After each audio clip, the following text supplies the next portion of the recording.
but he definitely made it as a 4. So that's where it comes into like, all right, well, which 4s are better? Well, that's how he got into me because I'll tell you right now, but he's over. Is if you put him over Green, and that's it. That's really what did it. Yeah, fair. But again, I think my biggest issue would be I never know what the criteria. It's like MVP. You never know what the criteria is to make it.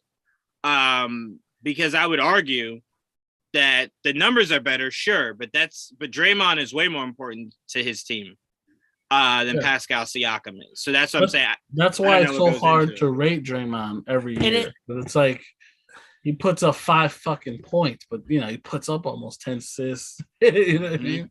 Yeah. And then even to be fair, it's not even like you have to pick a 4 and a 3. You just have to pick 2 guards, 2 forwards, and a center. And a center, which is what the All-Star game used to be and should so still be. If we're going that one, if we're counting 3s and 4s together, I'm sure there were more.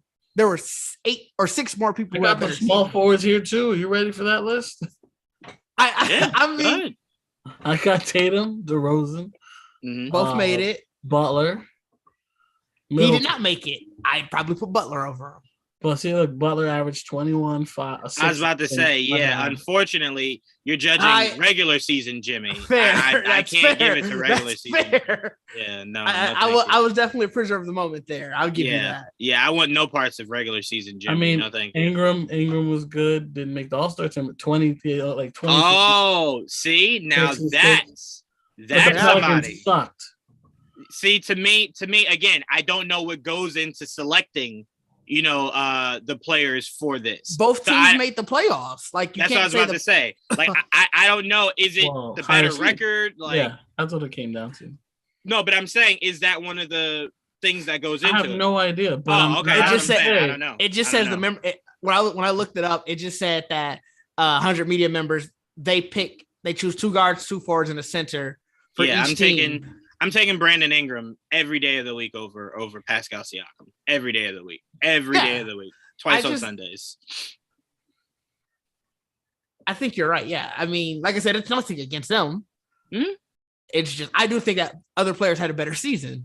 Yeah, I just to me, when I think of Pascal Siakam, I see him as one of those middle of the road guys. Like one of those guys whose numbers don't drastically dip, but don't drastically increase. And he's very much just middle of the road. He's a piece of that puzzle, not the puzzle. You know what I'm saying? And to me, that's what kind of sometimes confused me. But Brandon Ingram, I feel like you put him on this that Pelican stage. A lot of people were thinking he might fall into the trap. His numbers would dip. The kid really has shown and improved himself.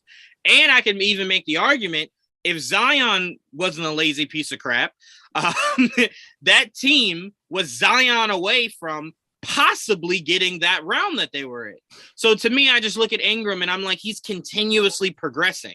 So I'm like, if it didn't come down to a positional pick and we're now just picking which player is better, I don't see how they were taking Pascal Siakam over Brandon Ingram. That's all I'm saying. But if it was based by position, no problem. No more argument. I get it. But if you're just now going off of best player because you've already selected your positions that you needed to, then that's what I don't understand. I think it also helps that, so going back to what Joel was saying with the record thing, he was the best player on a team that had a better record. Mm-hmm. Yep. And Van Vliet was hurt a lot too. I mean, not him a lot. Can I ask you something, Joel and Didge? Because I feel like you guys would have seen more of it than I do. Would you say that Siakam was more important this season than the rookie? Yeah. Okay. Yeah. Barnes is good. No problem. Just asking. Barnes is good, but he's not Siakam. No problem. Just asking, because I heard a lot about Scotty Barnes this year. I mean, Scotty Barnes balled out this year. Scotty Barnes is great, man. He was great. And like I said, I literally sporadically heard about Pascal Siakam all year, anywhere, NBA game time. Like at the end of the night where they replay all the games. Like, I watch that very often, and I swear to God, I've barely heard anything all year about Pascal Siakam. I heard Scotty Barnes and Van Vliet almost all year. So that's why it was just a little shocking. Not that he doesn't deserve it, because obviously his numbers show it. The position he plays at, yes, of course I would take him over Julius Randle this year. I would take him over Draymond Green. So he warrants getting the spot, but it's just like, it's one of those when you hear a guy that had 35, but they lost, and it's like, that was a quiet 35. When did you get all those points? Like, did you get it in the first quarter and then do nothing the rest of the game? Like, what did you do? I think he's underrated. He's so underrated. Yeah, I think he's underrated. Wow. All right. Well, I'll definitely pay attention next season to Pascal Siakam for sure. I mean, look at that playoff series they had. I mean, it was. Oh, I'm going to be completely honest. It felt like it was just him versus everybody else. I'm going to be completely honest with you. I did not watch it, literally any of that series at all. You played Miami, right? Yeah. No, they played the Sixers. Oh, God. They played the Sixers. That's right. Tells you how much I watched it. Yeah. So that's why I'm like, again, that's why I'm taking your word for it. I'm not arguing. I'm taking your word because I didn't watch it. I told you, it was watching that game. I was like, how are they doing the rotations? He's playing like 4 different positions. I didn't watch that series at all. Yeah, I didn't watch that series only because I'm going to be honest with you. I thought Joel Embiid was just going to run right through that team 4-0 and we're moving on. And when I heard like, oh, Raptors got a game, oh, Raptors got another game, I'm just like, what? Like, what am I missing here? Like, what is Doc doing wrong? What's happening? But all right, so we can move on past that. So I think we all agree on the first team, second team, and third team, right? Obviously, we just had the whole Siakam talk. So outside of that, I think we all agree on the players selected, right? I would assume. Yeah. I won't argue it. Looking at it. Yeah. Like I said, I may flip Embiid and Jokic, but it's like either or. It's not that big a deal. This is what I want to ask you. This is what I want to ask you, starting with you, Joel, because when we were doing our top 10, you went before Didge. So I had Devin Booker in my top 10. You did not have Devin Booker in your top 10. So the person you had in your top 10 over Devin Booker, do you think that they should have made one of these 3 teams over Devin Booker? He did. He's third. He's just not first. Like Booker made first. Oh, Trae Young. Okay, Trae Young. So wait a minute. Hold on. All of our top 10s made it. They did? No. Why does it seem like somebody's missing? Was Ja there? No, Ja's right there. Yeah, Ja's there. Yeah, Ja's there. Who's missing? Steph's there. KD, LeBron, right? I think I'm not remembering you guys as 7 through 10. I think that's what my problem is. I forget my 7 through 10. My 7th, I know Ja. It was Ja. I think I ended up with Booker at 10 for sure. I just couldn't think of anybody else. Yeah, Booker was definitely in my top 10. I had Ja at 10. Right. It was. Maybe? I only questioned your Trae Young. The rest of your list, I understood. I only questioned. Young, I had 9. Yeah, I only questioned you putting Trae in over Devin. Yeah. In my top 10, yes. Right. But Didge, are you seeing what I'm? Doesn't it feel like it does? I just stopped and I was like, wait, is all of my top 10 in here? Yeah, but it is because DeRozan's not in my top 10. He's there. Cat's not in my top 10. Right. No. I'm just looking at it. In my top 10. Everybody on the first team, I had somewhere in my top 10. Then you have Steph, Ja, Durant. That would put me at 8. LeBron. That's not. I do. Oh, and Embiid. Yeah, no, Embiid. I wasn't including. I just kept looking over Embiid. So yeah, all of my there are more here, right? There's 15 people here. So right. So yeah, it's so. No, yeah, because we all had pretty much the same. It was just the order of it. It was just the order of it. But the only difference is you guys did not have Devin in yours. No, I did. I had Booker at 10. Joel had him at 11. Right. So wait, because me and yours differed. So I had you had Luka higher than I did. Oh, that's what it was. Okay, that's what it was. All right. And Tatum, I think, because I damn sure had Tatum in my top 5. I had Tatum and no, yeah. See, I had Tatum. I had Tatum. I think at 6 because I know. Oh wait, I had Steph 4, Luka 5, Tatum 6. Then it was Ja, That doesn't sound right. No, either. I'm lying. lying. I gotta go back and rewatch it. No, I'm lying because I don't think Tatum was in my top 5 because I'm thinking I had Curry at either 5 or 6. So I think those two might have been swapped. I rarely do top 10 all players. I do by position a lot of the time, so that's why I'd have to go back and rewatch it. When the season ends, Joel, I would like to do that. I would like to do by position, like each week, do by position. The only argument is like we're gonna probably argue like, oh, he's really more of this, more than I'm gonna go. Well, I look at it like this. That's well, to me, I'm just gonna purely go by. I told you what I go by. I go by what 2K sets it as. 2K. I mean, either that or even if you end up going to like NBA.com, because then now you're just going off what the league has them as, right? And just go off that. Yeah. So if that's what that says, that's what I'm gonna go by. So that's what we got to agree on. That's what we got to agree on.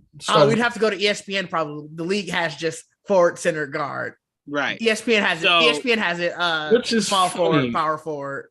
I have it by position, but now because I have this spreadsheet that I have, and I have it like that. I have it by my forward. I have guards and forwards together, so I don't separate point guards and shooting guards and power forwards. But only when I do my top 10 do I make a separated by position. But when I go by like the starters, I stop trying because there's some teams that play 2 point guards, and I hate differentiating.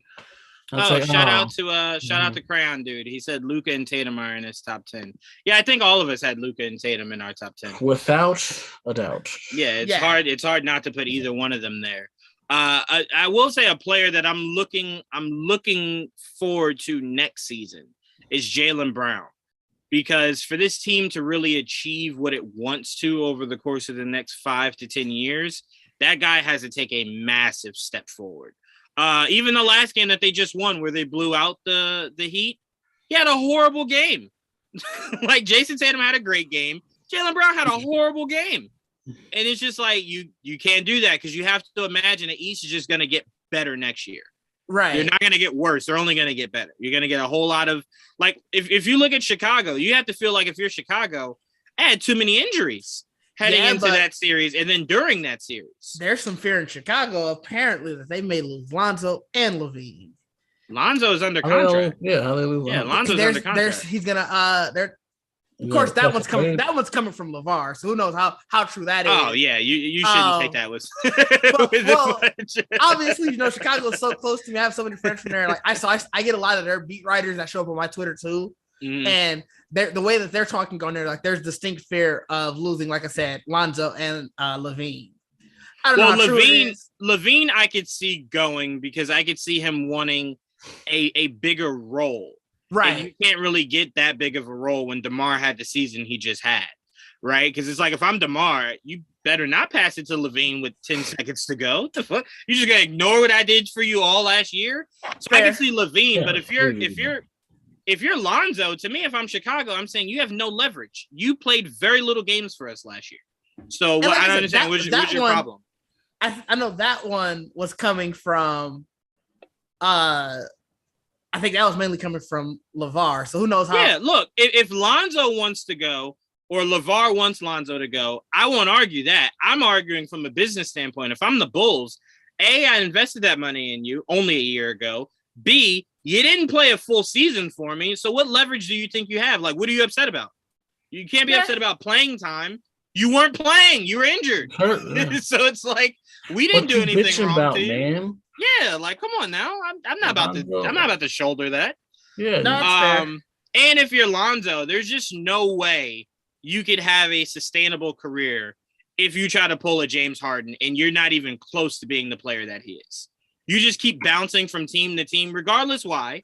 Whether they traded you, you asked to be traded, you signed, whatever. You can't just keep bouncing. You can only bounce like that when you're a phenomenal player and it's like, yo, he about to go to blah, blah, blah and drop 90 a game. No, you're not that. You know what I'm saying? So it's like, no, I don't understand that. But I did want to ask you guys this. Shout out to Bobby Marks. Says Devin Booker and Karl Anthony Towns are eligible to sign a 4-year, $211 million Supermax extension this offseason. Both players have 2 years left on their contract, and the extension would begin 2024-2025. The projected extension would be $47 million, $50 million, $54, and then $58. So my question to you guys is going to be, Devin Booker is without a question staying in Phoenix for the rest of his career. Do you see this season being successful enough for Karl Anthony Towns to want to stay? Because we can't go by, yeah, of course, because he wants his money. Because we saw Blake Griffin get a supermax in LA and then get traded to to Detroit. So I'm like, that doesn't keep you safe anymore. So Joel, I'll start off with you. Do you think Karl Anthony Towns is happy enough with where they're heading to stay there, or do you see him possibly taking the money and still trying to find his way to get out of there? I really think it depends on the new management, because they got new owners, just got a new GM or whatever, president, whatever.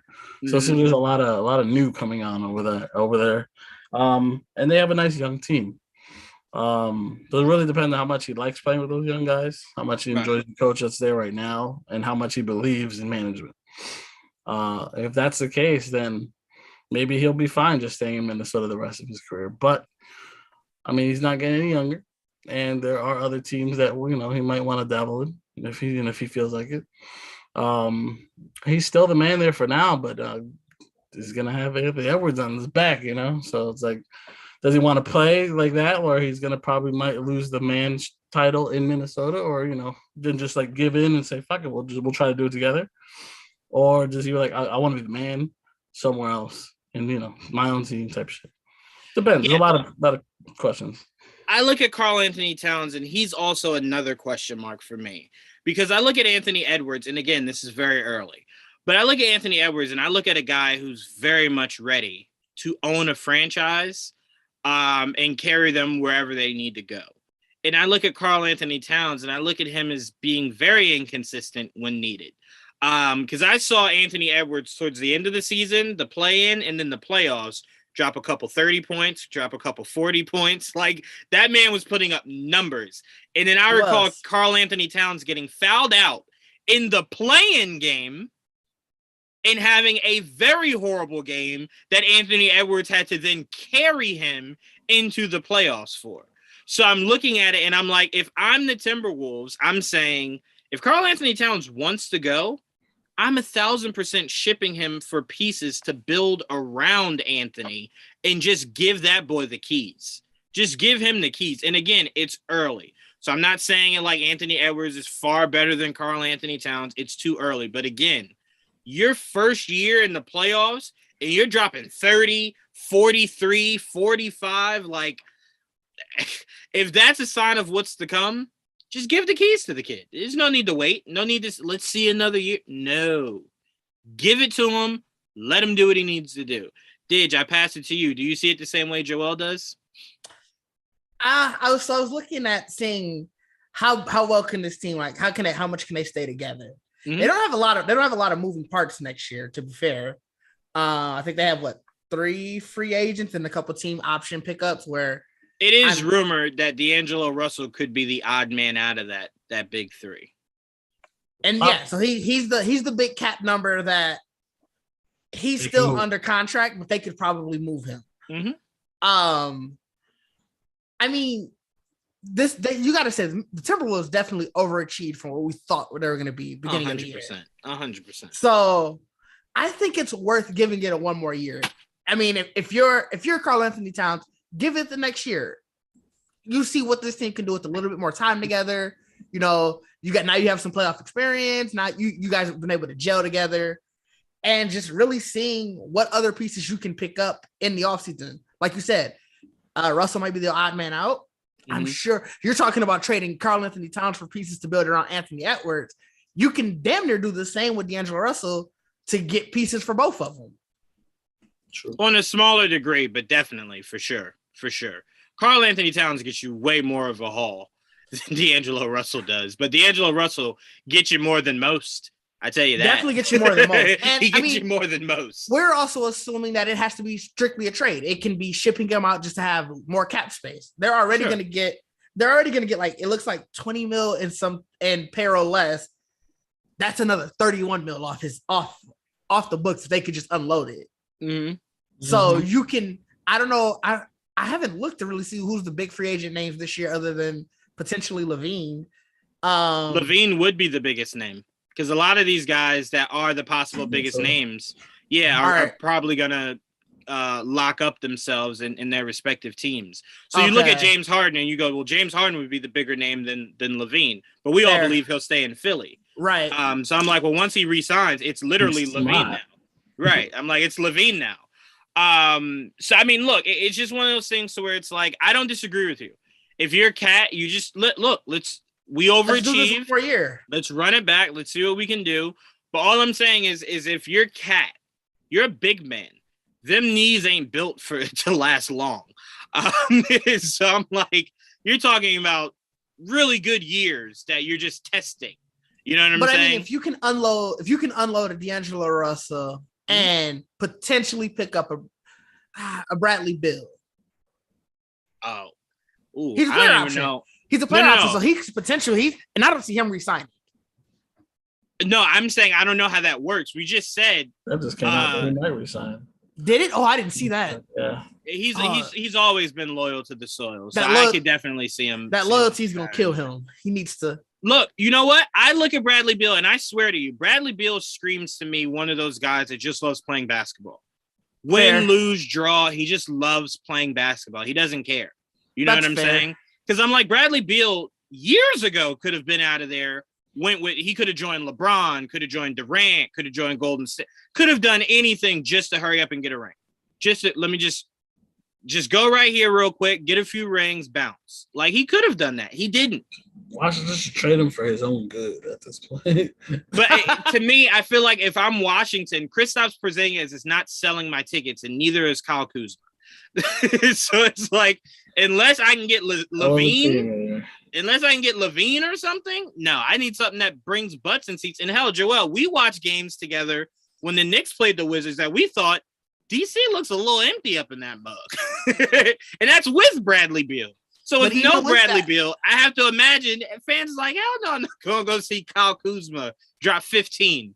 Like, no, absolutely not. No, thank you.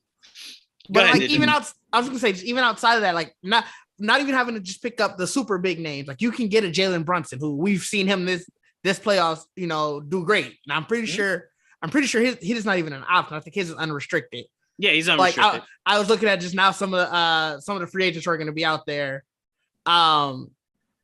You can go for him, and Anthony Simmons. I think he's restricted if I remember correctly. Yeah, no way Portland lets him leave. It's if you're Portland, you're seeing that Damian Lillard is getting older. No way you let that kid walk. That's the best thing you have on your roster. That's assuming he's restricted. I'm trying to look. It just said free agent. He is restricted. Okay, so even if he's unrestricted, I still believe Portland would have offered him. Oh, he would have been signed by now. Yeah, I'm like, they would have offered him literally much money as they possibly could have to stay. That's no way you let that walk. That's why they traded CJ. They trust Simons to be that guy. Right. So. That's what I'm saying. So now they're looking at him like, hey, we might have to get rid of this guy next. So can you do it? Just in case. He's coming off injury though too. He's coming off also injury. Yeah, but still, that's the best player on your roster, not named Damian Lillard. But that's without a shadow of a doubt. The patella injury, I feel like that's worse than. Here's the funny thing. Lillard was abdominal, right? I'm a shooter too. Yeah. Here's the funny thing. You ready for this, Didge?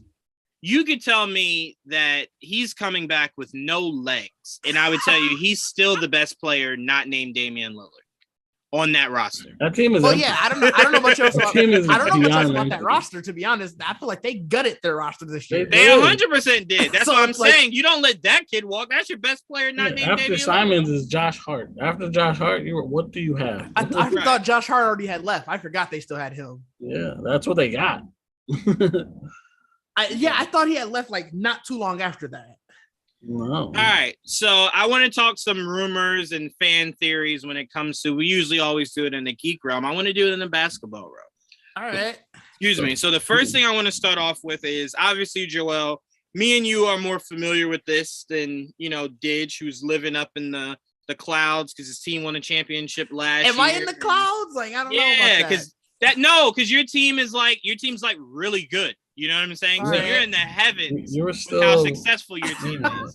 Even though you guys lost, you're still relevant. Yes, 100%. Me and Joel. The point I was about to make is this is usually around the time where Knick fans just theorize. They theorize themselves to death, right? Okay.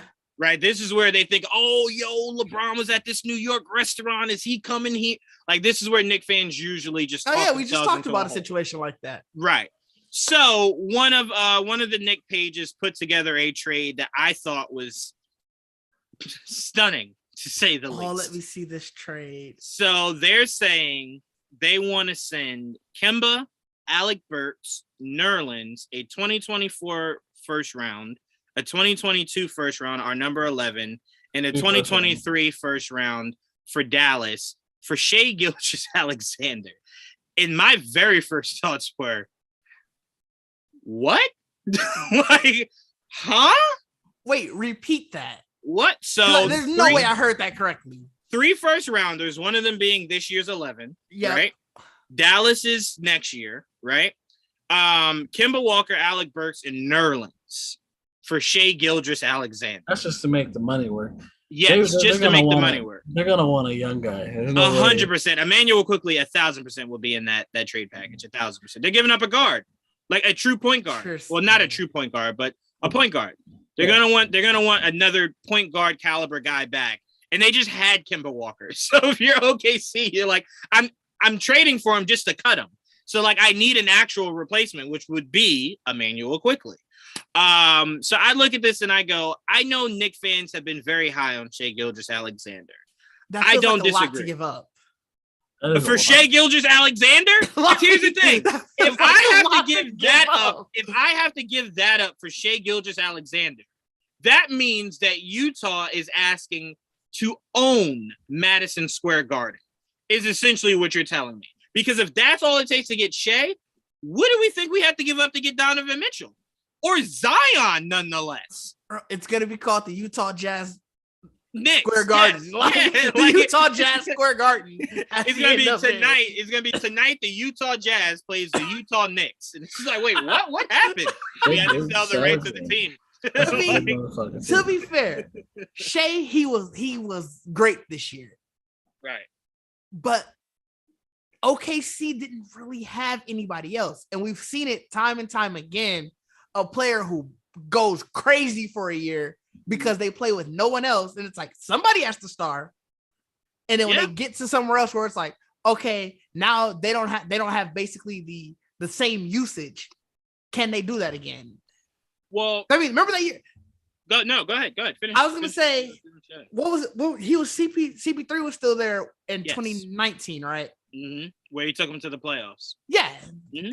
Shai had a great year. Mm-hmm. Not discounting that, but it wasn't what we saw this year, where, like I said, it wasn't really anybody else there. Well, that's to me what's more impressive is that you had a somewhat good season in the year that Chris Paul's there, because obviously he's ball dominant, right? Right. So he's gonna have the ball in his hands a lot. So to me, I judge you by, okay, you don't have the safety of a veteran like Chris Paul. What can you do when now the bill is in your name? Right. He also missed 26 games. Am I doing my math correctly? Yeah. That whole team missed a lot of games. They did. But I didn't watch a lot of OKC, to be honest. Well, no, I saw a lot of highlights, especially that game where Shai hit that half court buzzer beater on the Lakers, like on Russell Westbrook. So I've kept up with Shai, and it's funny, Joel, because CK was the first person I heard talk about Shai, and I was like, let me pay attention to this kid. Really good. He's phenomenal. He's really good. I would not be upset to have him. On him. I wouldn't be upset to have him. My only issue is if that's what it takes to get them, that means you put in an offer to Utah for Donovan, and they said no. So then you said, well, we're desperate. So here, OKC, take everything. That's like one of that's their best asset, right? So it's like right. Even available to be going after like that. Especially when you look at what they were talking about, we would be sending them. If I'm OKC, I'm going, hold on. Do y'all not know what my name is? Like, I'm Presty. You know, OKC, they want picks. Yeah. So OKC is just like, well, that's not enough picks. It's like, well, we gave you picks and players. No, take some of the players off. Give me more picks. That's three, you selfish fuck. It's like, no, we need a treasure trove of picks. You know this. Yeah. But also another thing, Joe, I know you were hearing. But first, before we get into that, I want to answer some of these comments here. What's your favorite NBA team, Juwaan? The Knicks. Crayon Dude says Didge has antlers. It does look like you just have antlers. I love it. I love it. What off-season moves do you predict for the Lakers? So, Crayon Dude, I'm gonna say this. I know me and Joel are not Lakers supporters whatsoever. Like, we actually hope that Lakers do nothing, stay the same, and it's just as bad next year as they were this year. But if we're putting on our media hats and we're actually breaking it down with no bias, it's simple. Russell Westbrook's got to go. You got to UPS him, FedEx him, Amazon ship him, 2-day Prime, whatever you got to do to get Russell Westbrook the hell up out of there. That's where you start. They're doing and then that. anything after that is whatever. They're calling Levine. They're calling Ayton, even though he's restricted. Like, they're calling Bradley Beal. Are you sure you want to re-sign that player option? Like, I tell you this, if you're the Lakers, no, let me take the Lakers out of it. If you're any team that goes after DeAndre Ayton, one thing I think you should really pay attention to is, what does this kid do when his back is against the wall? I watched Bam Adebayo with no Jimmy Butler go out there and drop 30, right? For a player I never thought could do something like that. Like, I think Bam is a really good player. But in the wake of no Jimmy Butler going out and dropping 30 for a win on your back, DeAndre Ayton has never shown me he could do that. Individually. He you know had what I'm 5 saying? there. I remember watching that. He had 5 in their closeout game. And I was like, what are we doing here? And granted, nobody else had anything, but here's the funny thing. We've seen Chris Paul struggle and no Devin Booker, and we still haven't heard DeAndre Ayton put up big numbers. In absence of Devin Booker and Chris Paul not really doing much. So I'm like, I don't know if I'm going all out. To me, if I'm a team, I'm going, hey, what is Phoenix paying you? 26? Yeah, I can give you like 15. I can give you 15. I need 15. I don't know if I can do more than that. Let's look what he did his last few games of the playoffs. So like I said, we already know game 7, he had 5 and 4 rebounds, which is atrocious. Game 6, he had 21-11. Not bad. 20 and 9, game 5. So he'll stink it up. He also had 9 and 3 one of the games. So it's like he'll stink it up. That's one thing Joel always preaches that I always back. To me, if you're a big man of DeAndre Ayton's caliber and you come back to my huddle in the fourth quarter with 10 seconds left with 3 rebounds, and then you're talking about you want a paycheck, nah, homie. Unless you can reverse time and get me some more rebounds, you are never seeing money from me. I'm sorry. That tall, and you got me 3? Yeah, I watch guards average 10 rebounds a game. And you got 3? It should have never happened in that series that they got out-rebounded. Like, especially now what we're seeing, how Golden State is out-rebounding Dallas. The fact that I think they got I know for sure obviously they got out-rebounded game 7. I think it was game 6, 5, and 2, I think. I'm watching right now the Dallas Mavericks, and I'm watching who their big man is. And I'm thinking to myself, you finished the game with 3 rebounds. Yeah, that's what I'm saying. Like, there's no way that they should have been out rebounding them like that, but they were. That is a huge mark against DeAndre Ayton. But you're looking at his potential.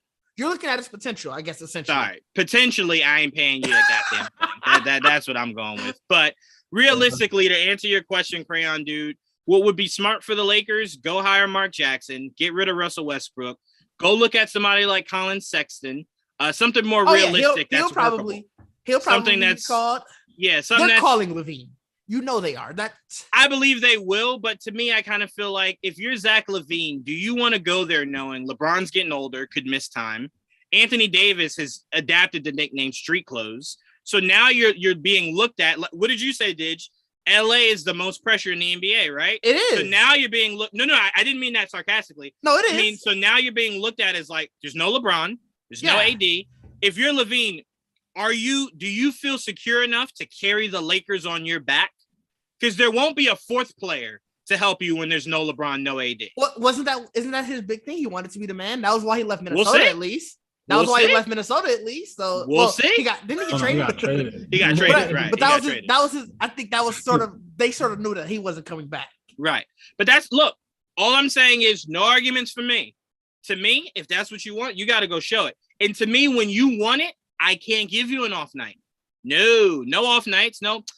He just wasn't in it tonight. No. That's fair. You wanted this. You wanted fair. this.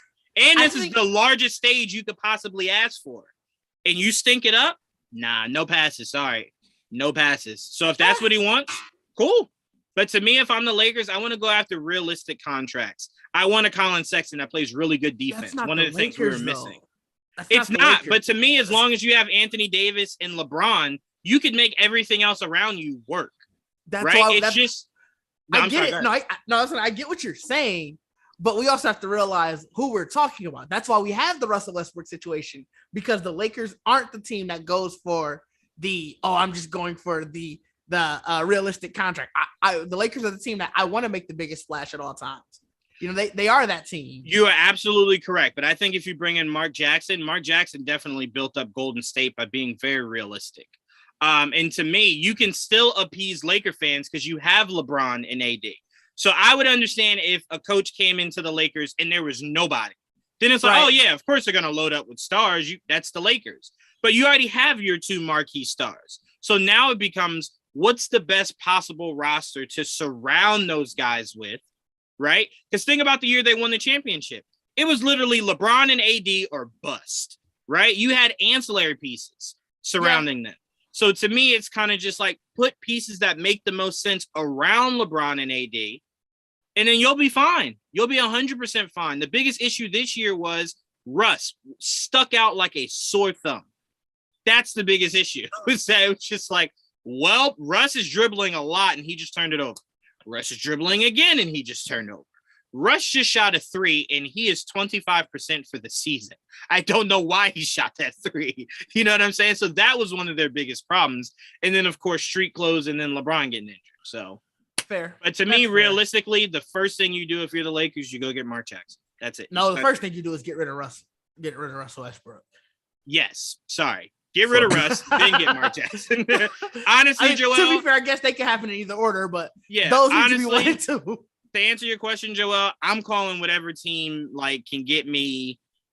I don't know, like buy me a car. Buy me a car. I'll give you Russell Westbrook. Give me a sick dinner. Some team is still even have picks to give them No, they don't have a pick till 2027. That's what I'm saying. You have to tell the team, just give me some picks. It doesn't have to be this year. No, you honestly got to tell a team, hey, I'll take a salary for you. Just take Russell Westbrook. Like, you know, homeboy that sits at the edge of your bench that gets paid too much money. I'll take him. You just take Russ for me. But some teams are still going to be mesmerized by what Russ used to be. Some teams going to be mesmerized by that. Look, somebody, a lot of analysts said this year, the Lakers at some point were so desperate they were looking at just swapping Russ for John Wall. And I'm like, I think you might be better off if you did that this upcoming season. I don't think they're two drastically different players, but at least John Wall is more efficient in his game in the aspect of if the shot's not going down, he's not going to keep shooting the ball. True. You know what I'm saying? Now, again, John Wall is just as bad of a shooter as Russell Westbrook is, but he just has a propensity to drive the ball more than Russell Westbrook does. And he's not as keen to turn the ball over as much. So to me, go get John Wall and then see if you can find a sucker out there that needs a point guard and then ship John Wall to them and try to get something back. They keep trying to give him to New York. John Wall's going to be tough, though, with that contract. No, but that's why Russ for John Wall makes all the sense in the world. But everything about it is almost identical. But I'm saying after that, you're saying find a sucker to ship John Wall off to. Yeah, there will be some kind of sucker out there. There will be some sucker out there. And look, everybody keeps putting that sucker on the Knicks. Like, yeah, just do 1 year of Russell Westbrook. Whoa. Why are you putting him on us? What the heck? You already think we're pathetic. Now you want to give us an anchor to drag us further down? No, thank you. Historically, the Knicks. We already have the Knicks will do something like that. You can't have both of them. Yes, if we're gonna take Russell, you gotta take Julius. You gotta take Julius Randle, right? Yeah. Historically, though, the Knicks would do something like that. That is very true, but that's part of us trying to become better. This isn't Isaiah Thomas years. That's us trying to become better. But all right, what else is being said in the comment section before we move on? I would rather wait until or should I say if we finally get game changers? Well, Shea Gilgeous-Alexander is a game changer. I'm just not sure if I'm willing to give up all that to make him my game changer. Even with what's his name? Donovan? Yeah, same thing. Same issue. Yeah. And it's just one of those, you got to see how, like, if you make that trade for Donovan, you really got to be comfortable that he and RJ can mesh, right? Because my biggest thing is I don't want anything to deter RJ from his evolution into an all-star, right? So I'm like, you bring Donovan Mitchell in, you're at least taking away half of the, of the touches from RJ. So I'm like, look, if you're taking away half the touches and you're averaging 26, 28 points per game, shit, I'll take it. But if you come here and you're averaging 21 points per game, it's like, well, no. That might have worked in Utah. You can't do that here. No. You got to come here and put up mellow numbers. That, to me, is the status quo for any star that comes here.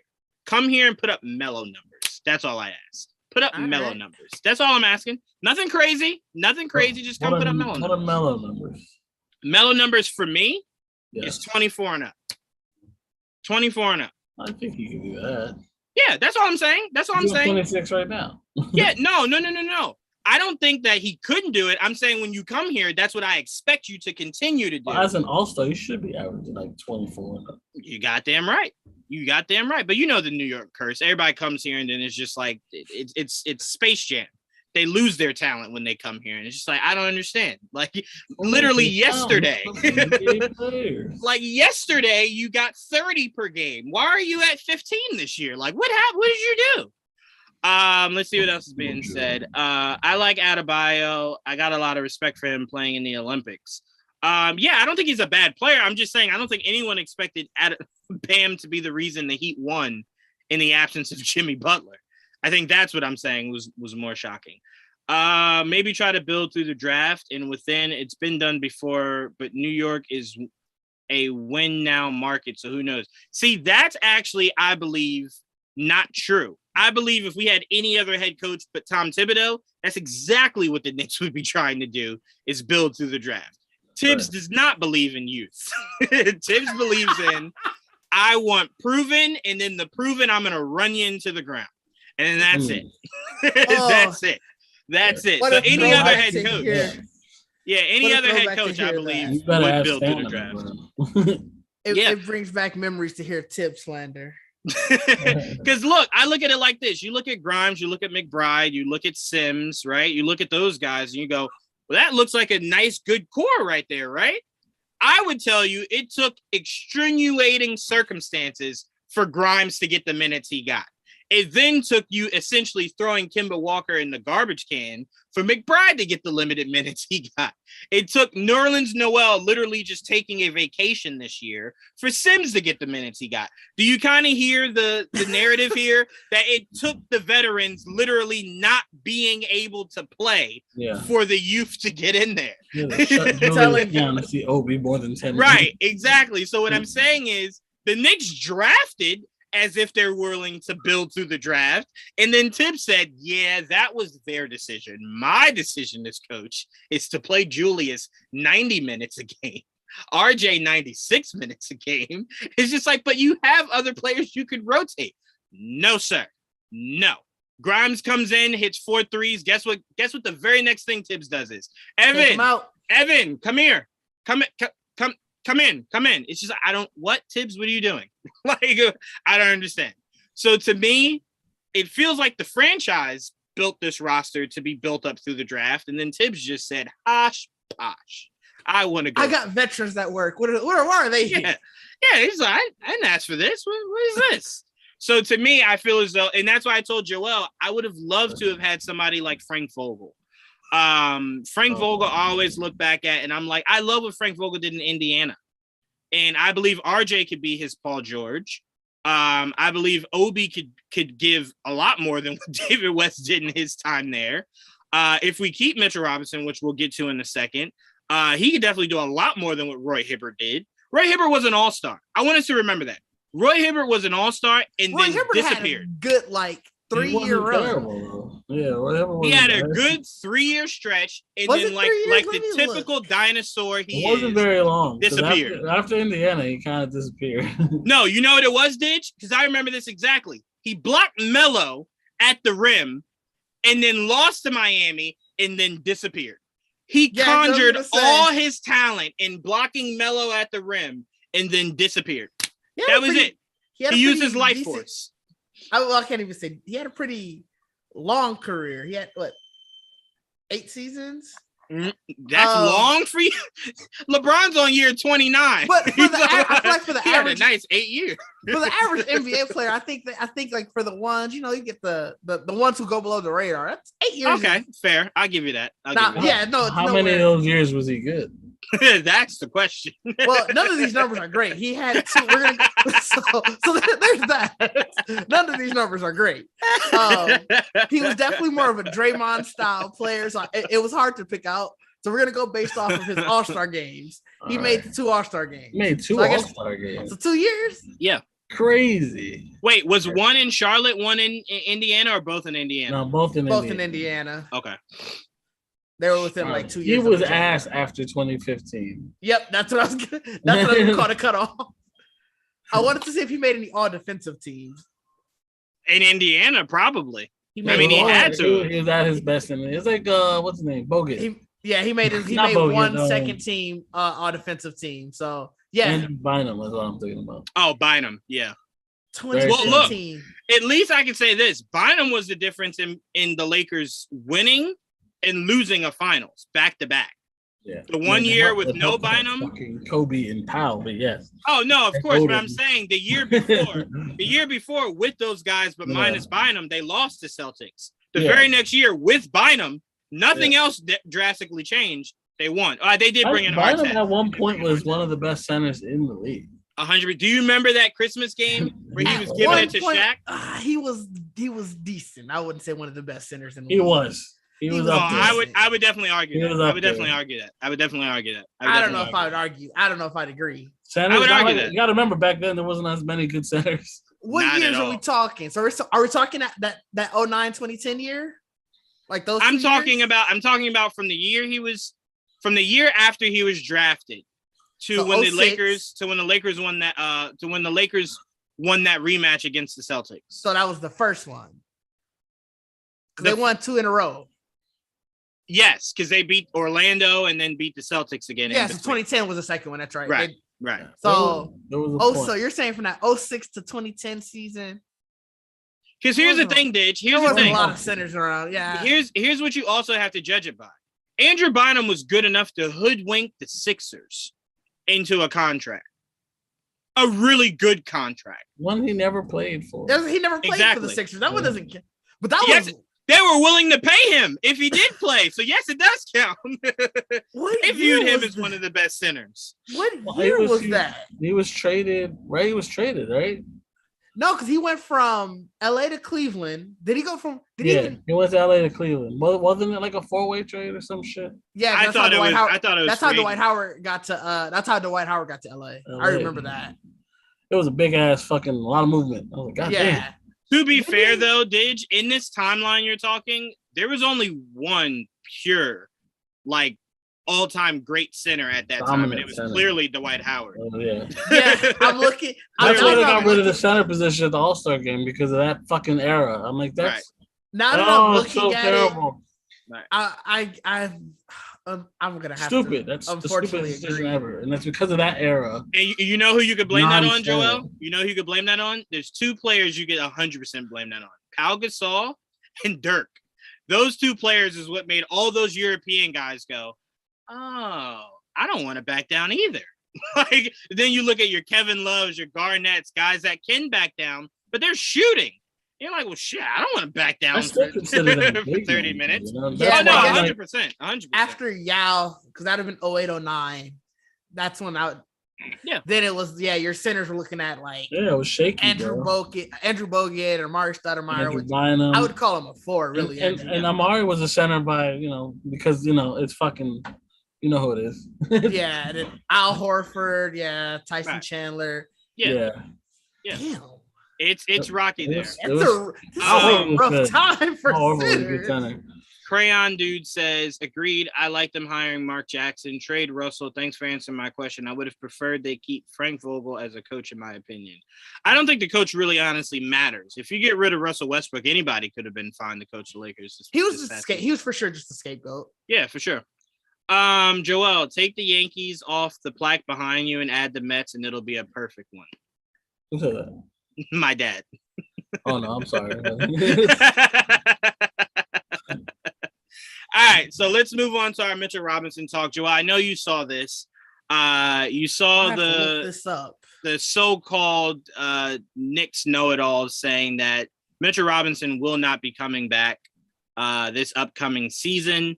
The Knicks are moving on. No one necessarily reputable. It just started to gain momentum amongst Knicks Twitter. To me, like I said before, if it came down to Mitchell Robinson necessarily asking for too much money, I don't want him to go, but I also felt really good about Sims this year. Really good. I felt really, really, really good about Sims. And we talked about that, Joel. We said, well, when they drafted Sims, it kind of felt like, well, there's no way you're signing Mitchell Robinson, because if Sims does play even halfway decent, you're not paying Mitchell Robinson all that money, and then when it comes time to pay Sims, paying him any kind of money, right? To just essentially be his backup. You'd essentially be paying him to be the replacement.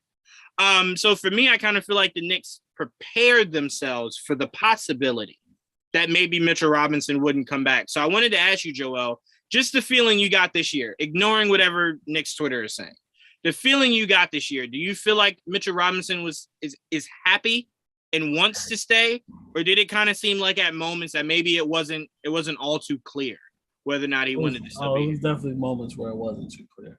I still feel like overall he would love to stay. I just don't know if he feels like he was wanted. You know what I mean? Mm-hmm. I think that's what it comes down to. And a lot of it has to do with the fact that they don't let him be more offensive. Right. And that's because they don't trust him to be more offensive. But they love what he brings, at the end of the day. They do what you do and just focus on that, master that, and maybe we'll talk about other things. And that's really what it came down to. My only issue really with Mitchell now is just all these years later, you're still just averaging 8 and 8. And I'm like, as much as I love you, I'm like, you gotta give me more than fucking 8 and 8. Like, 100%. Come on, bro. Yeah. He's great, man. And he looks second best offensive rebounder in the league. But yeah, yep. Come on. And what's funny about Tibbs and his rosters? Like, if you take Minnesota out as an aberration, right? Tibbs's formula is, I want one star player, right? One superstar player in Derrick Rose, one budding star player in Jimmy Butler, and then just role players, guys that never question me about their role, never question me about I want more offensive control. They just fall in line. And unfortunately, with this Knicks roster, you got Fournier, who at the drop of a hat could drop 30. You got Randall, who feels as though he's the guy. You got RJ wanting to prove that he's the guy. You brought in a veteran like Kemba, who still thinks he could be the guy. You got Mitchell Robinson, who tells us every offseason, Didge. Every offseason, Mitchell Robinson goes, I've been working on my threes. And then every year we go, why don't you take them? And then his response is, they don't let me. And I'm like, well, if this kid can unlock, what are we doing here? Wait, like, did I he don't literally not shoot understand. 3 this year? Not at all. And you know what's funny? It was 0-0. You know what's funny, Didge? You know what's funny? Guess who Tibbs gives the green light to? Taj Gibson. Taj Gibson takes not mad threes, but Taj Gibson takes some corner threes with all the green light in the world. And if I'm Mitchell Robinson, didn't shoot one. Not at all. No, he does, Joel. But I'm saying, to me, I can't say that as like a badge of honor, because I'm like, I don't know that Mitch wouldn't make him if he could take him. So you telling me that he says that every offseason. Not only has he not shot a 3 this season, he's never shot one in his career. Yes. He keeps saying like I've worked on it. No, I'm looking at the numbers right now. He's never shot a 3 in his career. I believe it. They have 3 blank columns. I've seen him shoot. I believe it. They have 3 blank columns right here for made, attempted, and percentage. Well, I know that. I mean, it's just I swear, man, he at least attempted one. Was it preseason? It could have been. Because obviously these are regular season numbers. It could have been even summer league, honestly. Look, like I said, that is hilarious. That is hilarious. Yeah. Yep. Yeah, and you look at I've seen him make a jump shot at very least. Yeah, for sure. Yeah, I've seen him make a jump shot too. We were just talking 3-pointers. Yeah, we were just talking 3-pointers. Yeah. So yeah, I do believe that if you're the Knicks, it's in your best interest to keep him. But me specifically, only speaking for myself, I would not be heartbroken if he decided to walk, knowing that we could have Sims or go after somebody like Mo Bamba. Let's go get Mo Bamba. What do you think of the nothing? That's my only thing. I don't disagree. A lot of people were saying if you're the Knicks and he wants to go, you got to sign and trade. And many teams would take Mitchell Robinson. Oh yeah. When I googled his name, it was a Jalen Brunson for him. Rumor, Mitchell Robinson. Yeah. What's that about? I don't know. I don't know how comfortable I feel about helping the Mavericks become a Knicks 2.0. That's literally all Mark Cuban keeps doing each offseason. Like, hey, you played for the Knicks? What was your numbers? They were decent? I'd be very surprised if Dallas helps Jaylen. It was from a writer who writes in New York, so I assume he writes for. Yeah. So, but to be fair, Joel, to be fair, Dallas for years has been looking for their big man. And they need one. They need one. And they need one. They need one. So as much as they don't want to lose Jaylen, I 100% could see them going, hey, it's the best. It's the best out of a bad situation. I wouldn't hate the trade because it makes sense for both sides. But I'd be very surprised. Does the money work? Because that works too well. We have to hate each other after, and I don't think we hate each other after. Remember, Didge, we don't know about the money working because Jaylen and Mitch are both up for contracts. So he's up too. Yeah, they're the same. So you would have to essentially sign and trade. But here's the funny thing: you would have to wait to see who breaks first, right? Because it's like if you're the Knicks, you got to wait to see what they pay Brunson. If you're the Mavs, you got to wait to see what they pay Mitchell Robinson to see how you can make that work. If they're unrestricted, they can't take that chance. You know what I mean? Like that's what I'm saying, right? They don't have a chance to match. You know it's tricky. Right. Yeah, for sure. Be careful. Yeah, you definitely got to be careful with that. All right, let's go through these playoffs before we move into football. I'll say this, man. These playoffs, outside of individual stats, and I don't mean the playoffs as a whole, just this round we're currently in, just this specific round. There's just too many blowouts. Like I'd be watching these games and I'm like, this if round you're not, sucks. It does. And you know what it's coming down to, Didge? It comes down to if you're not a fan of the 4 teams, this is excruciating. Yes. Like this is it's like oh my god. And absolutely. I'm not even speaking of it from the bias of that my team got put out. It's last round. I felt like almost other than the Heat Sixers series, every other matchup seemed like it was competitive and fun. Right. And like now every game in the Heat Boston series has been pretty much a blowout. I know Miami had their late comeback game 3, and then the Golden State Dallas series. It's like it seems like it's a team in Dallas that's like we're trying to do it, and then Golden State's like, get out of here. Yeah. You know what's funny about watching this series?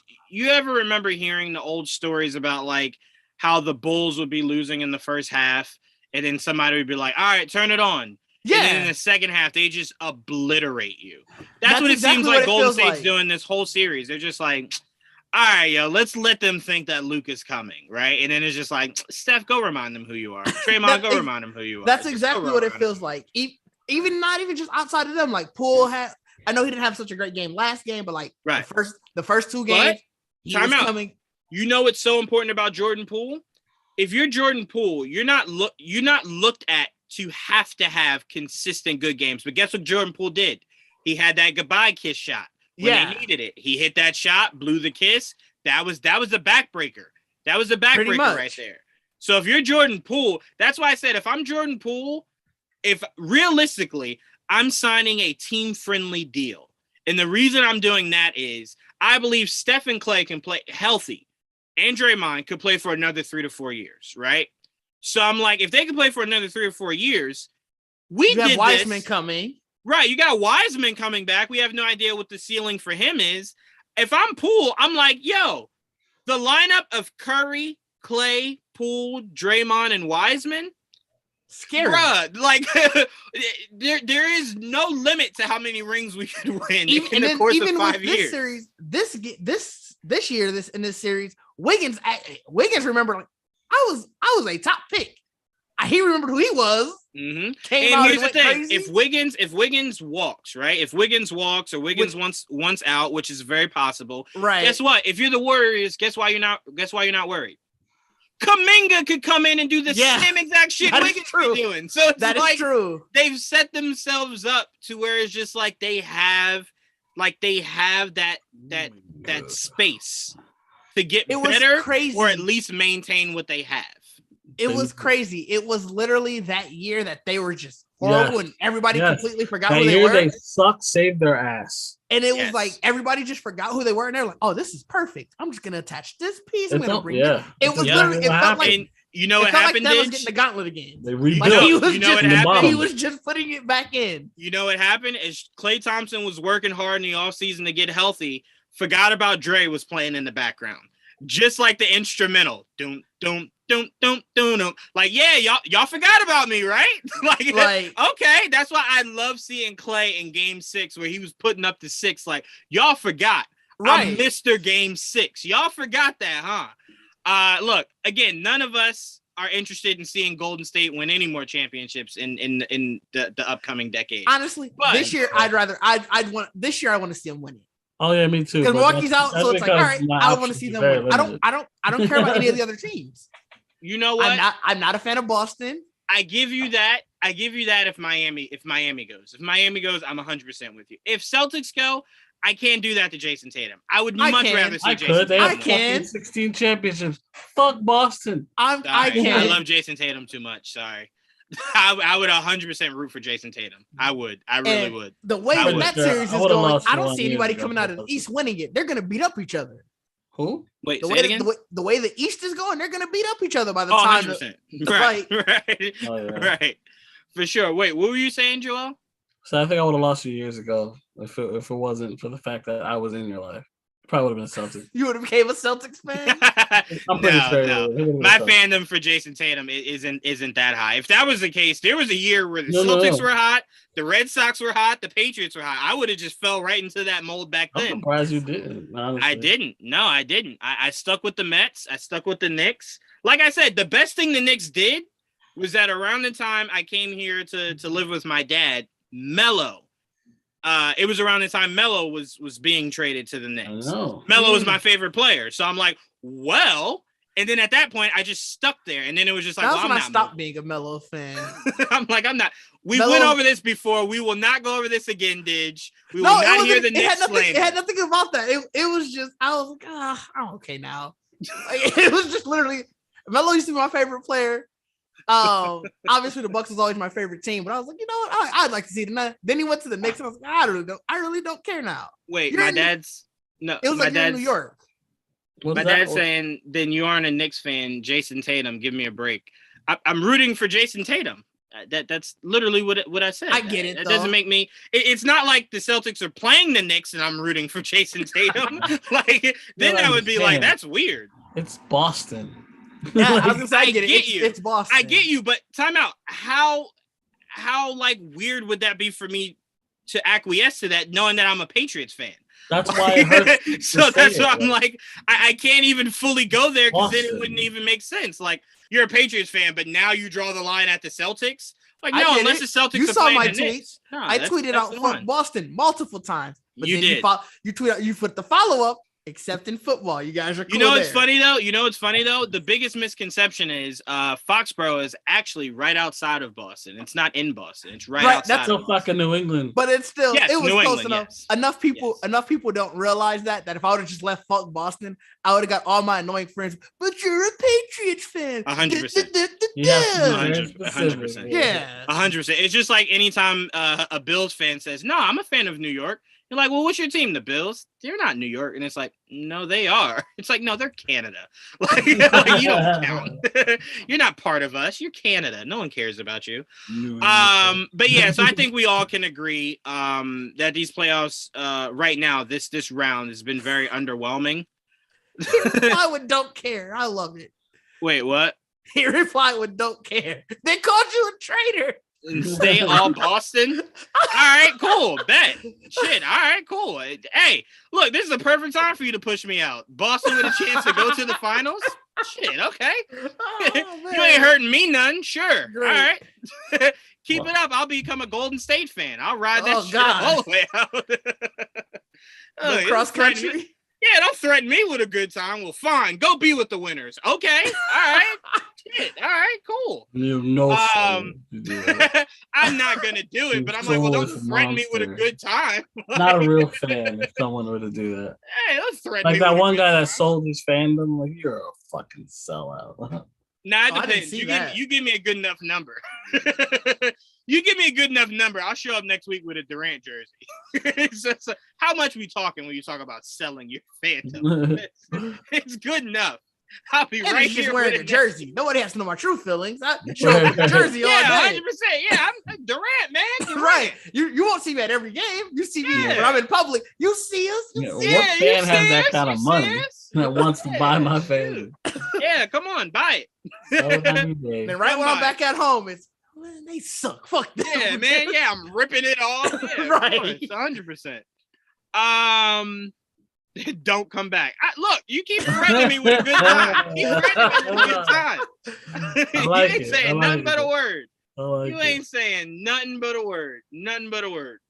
And again, I do want to add context to we were talking about the conversation was we didn't want to see Golden State win, and you were alluding to yes, because they're the best out of the situations left.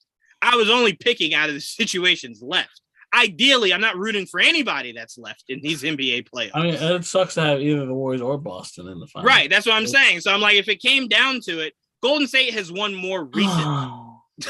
They have, but the reason I hate the Lakers is because they have so many champions. I mean, I can't do not to Boston too. Boston. No, I get that, but here's the biggest reason why I could stomach Tatum in the Celtics winning over Golden State. I believe if the Celtics win, the East only gets so much harder next year that it's very difficult for them to get back. I see Golden State possibly making a move or two, getting Wiseman back healthy, bringing back Poole.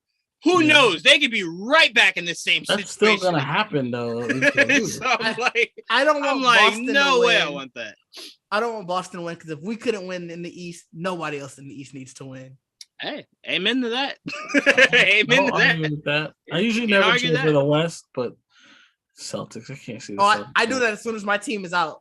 I cheer for the other conference. You go, no matter the sport. No matter the sport, as soon as my team is out, I cheer for the other conference after that. I usually cheer. It depends on the underdog. Like, I usually go for the underdog, but this is not gonna be a fucking underdog matchup. Bullshit. Not at all. Yeah, not at all. We missed out on an underdog the day Ja Morant got hurt. That was the day we missed out on an underdog. That would have been our biggest underdog. Is if Ja Morant and the Grizzlies got past the Warriors. That would have been. Yeah, that for sure. I guess I'm still salty about that too. Yeah. All right.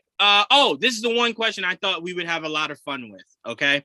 So in their prime, not in the old ass age, in their prime, what is one non-superstar player you always wanted to see on your respective team? Vince Carter. Oh, yeah. He was budding star, but definitely not He was superstar. Never a superstar. Yeah, he was definitely a budding star. Very, very close to being a superstar. Yeah. Steve Francis. Really? Oh, we had Steve Francis. I was about to say, we had Steve Francis. Thank you. I didn't have him in his prime, though. We didn't have him completely out of his prime either. Yeah, but during those, it wasn't the best situation. When he was still the franchise, when he was still the franchise, in Houston. Yes, when he was still those years, Houston. Man, that'd be fun to have. Houston. I'm gonna go ahead and say I would have loved for the Knicks to have Brandon Roy. I was a massive. First of all, I love that entire team that year. Rudy Fernandez, Brandon Roy. Steve Blake, LaMarcus Aldridge. Like I loved that team, and I hate that 2K doesn't have Brandon Roy on that roster. Fucking stuck playing with just LaMarcus Aldridge. Like, really? Yeah, who do you think wants to do that? I'm not here to play with LaMarcus Aldridge. I want to play with Brandon Roy. What is? I think maybe Brandon Roy didn't give up his likeness. Yeah, so he has to didn't give up his likeness. I'm surprised he didn't though. No, all that means is they probably didn't offer him a big enough check.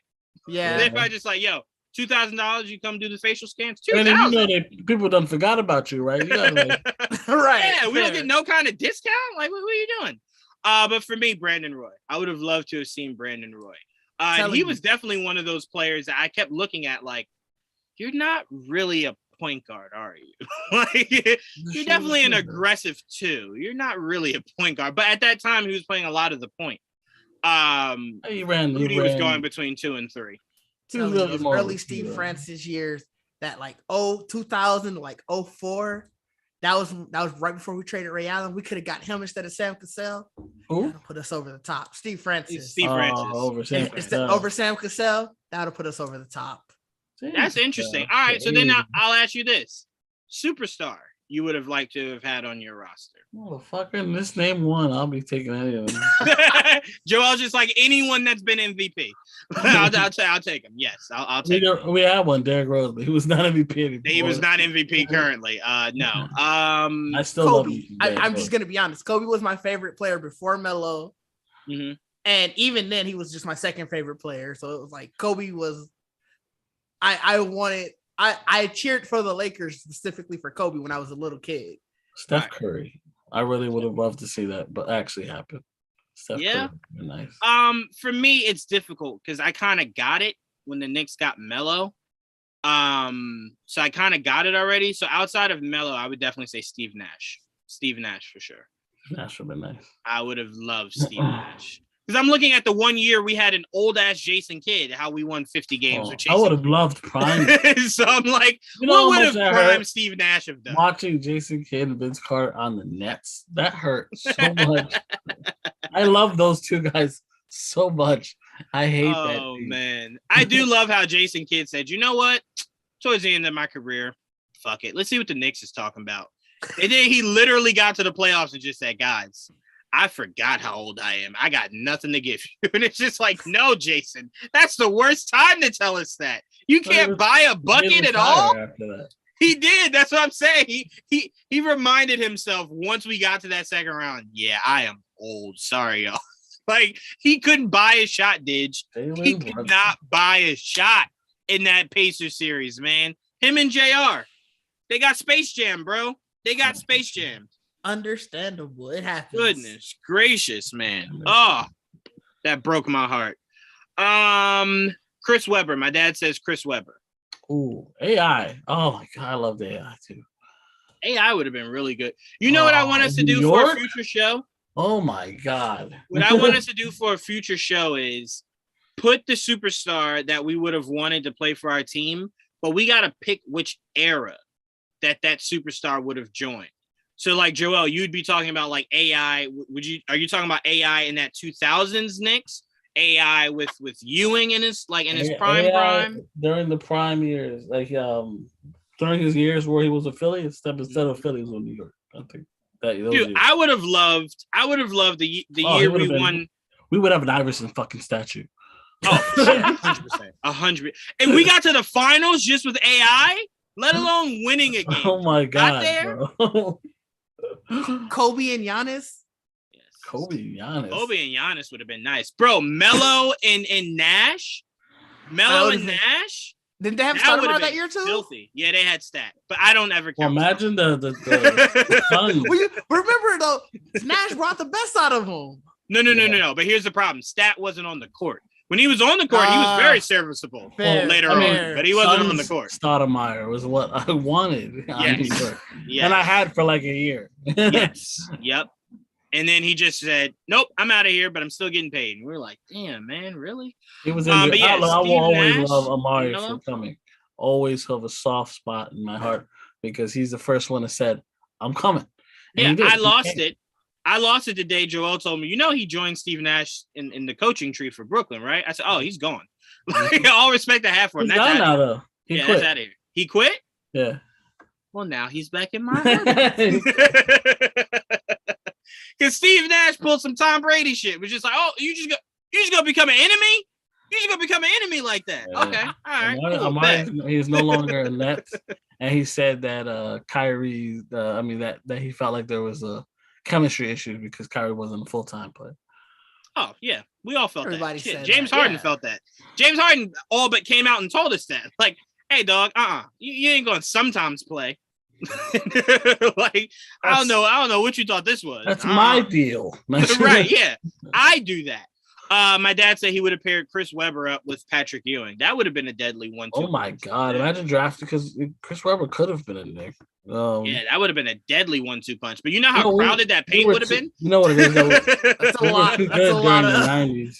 That's a lot of paint play. I'm Like, trying to think. Chris Webber, when did he get drafted? What year was that? Remember?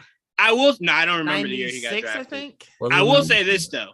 Chris Webber and Patrick Ewing would have broke the all-time. Prime Webber was fucking beast. They would have broke the all-time rebounding record. 93. 93. Oh, jeez, I was off. Oh yeah, we were never gonna get him. We were too good at that. Yeah, we were too good. Yeah, we were too good. Yeah, we would have been even better if Jordan just decided to golf maybe a year earlier. We were in the finals a year later. That's what I'm saying. A year earlier, just play golf or baseball or something. Jordan, get out of here. Yeah. Get out of here, man. Let us have our time. 1993 had a good year. I mean, obviously his most winningest years were in Sacramento, but for sure. Yeah, I don't disagree with that. So yeah, we'll revisit this because I would love to play around with this concept later on. So we'll definitely come back to this. Didge, there wasn't anything else basketball, right? No, I mean most of the basketball news right now, other than the All-NBA teams coming out, is pretty much centered around the playoffs. It fell at the best time. Like, oh shit, yeah, what I'm talking about. Right. All right, so let's head into football. OTAs have started. All right, so the first question I want to ask you guys is, we still are watching poor Baker Mayfield be held hostage in Cleveland.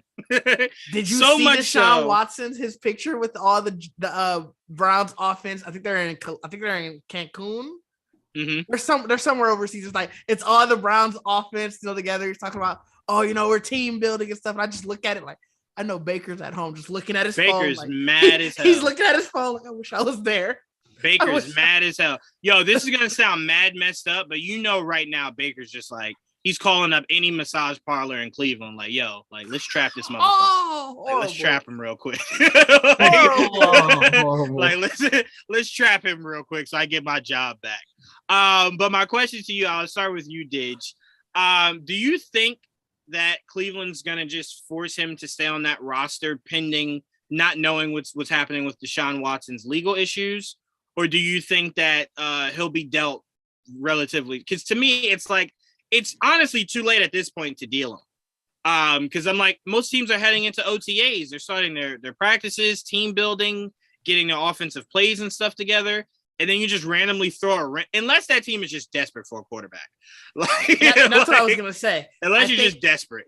I think unless you can find a team that is desperate right now, I think they do just say, well, you're under contract. We'll use you for insurance purposes. 100%. 100%. So, I mean, it sucks for you. I get it.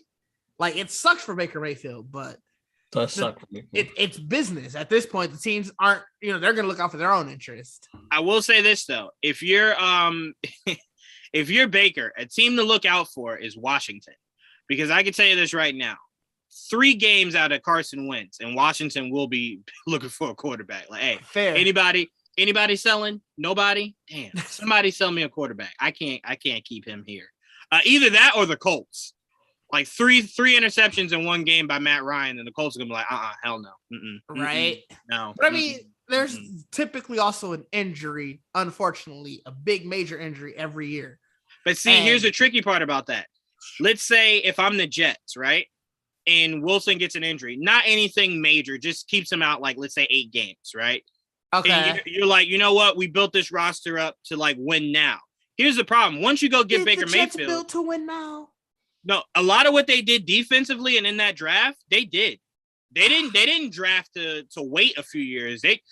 Almost every analyst has the Jets over New England this year.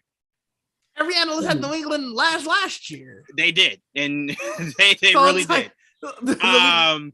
But to me, I'm just using the Jets as an example. Not fair. To me, I'm like, if I'm the Jets, I wouldn't make that trade because I'm like, all right, well, when Wilson's healthy again, how do I now tell Baker Mayfield he's got to sit his ass down so I can further develop this kid, right? Because if I'm Baker, regardless of how much money you pay me, I'm nobody's backup. That's why I want to leave Cleveland.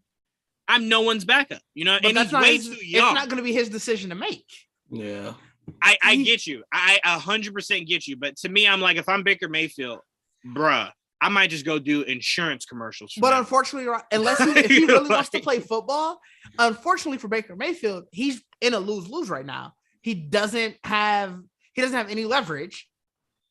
Like, he's under his contract. The only thing he can hope is that some team he gets a chance to start and he kills it enough that a team is like, well, let's keep him for right now. That's what I think is so crazy because I'm like, I didn't think Baker Mayfield had a good year last year. Not even played hurt. Right. To me, I never give that as an excuse. You either play or you don't. I don't give you points for playing hurt. You either play or you don't. If you're that hurt that it's affecting your game, don't play. Because I'm not giving you that pass. But I look at Baker Mayfield and I'm like, to play devil's advocate to that before you continue. Mm-hmm. Then you also get why are you missing the game? Why are you like, I don't think you're as hurt as you need to be. No, I understand it's a lose-lose situation. I'm saying if I'm a head coach and you're saying that, hey man, these 4 picks is because my shoulder's not all the way right. I wouldn't go, well, keep going. I would go, well, sit your ass down. Sit down. Like those 4 interceptions lost us the game. Sit down. Like, you're costing us. You know what I'm saying? Fair. So that's just how I would view it. But I get what you're saying. The devil's advocate. Damn, Klay Thompson only has 3 points. We're almost at halftime. But anyway. I mean, that was almost how he was last game. That's also not game 6, is it? No, it's not. Klay's like, I got a few more games before I got to activate. Really quickly before we go any further into football, I forgot about this. And this was something really interesting I wanted to talk about. Rumor has it the Kings are looking to leverage their pick in this year's draft. We'll see. For a name player. And every Knicks fan jumped up and down and said, well, shit, Sabonis and Randall, you don't want that? That's not hot to you? Like, you don't want what? That's not hot? You don't think that's good? Man, I tell you what, Joel, overnight, Knicks fans adapted what's the one thing you always say, Joel? If you want to trade them, don't throw dirt on them. Every Knicks fan cleaned all the dirt off Julius Randle in the span of 24 hours when that announcement came out. Like, what? Huh? The MVP race just 2 years ago. Yeah, come on. What? He led us to a 4th seed. Come on, guys. You can use them. They also saw this year. What? Hey, to be fair, Sabonis ain't play much better. Sabonis didn't play much better than Randle this year. So I'm like, well, shit, you got a guy on your own roster that didn't play any better than Julius Randle. You might be right. So I'm like, shit, look, just, take him for a season. Just get him off our Take him for a season. Take him for a season. Imagine if you could do that like in soccer alone.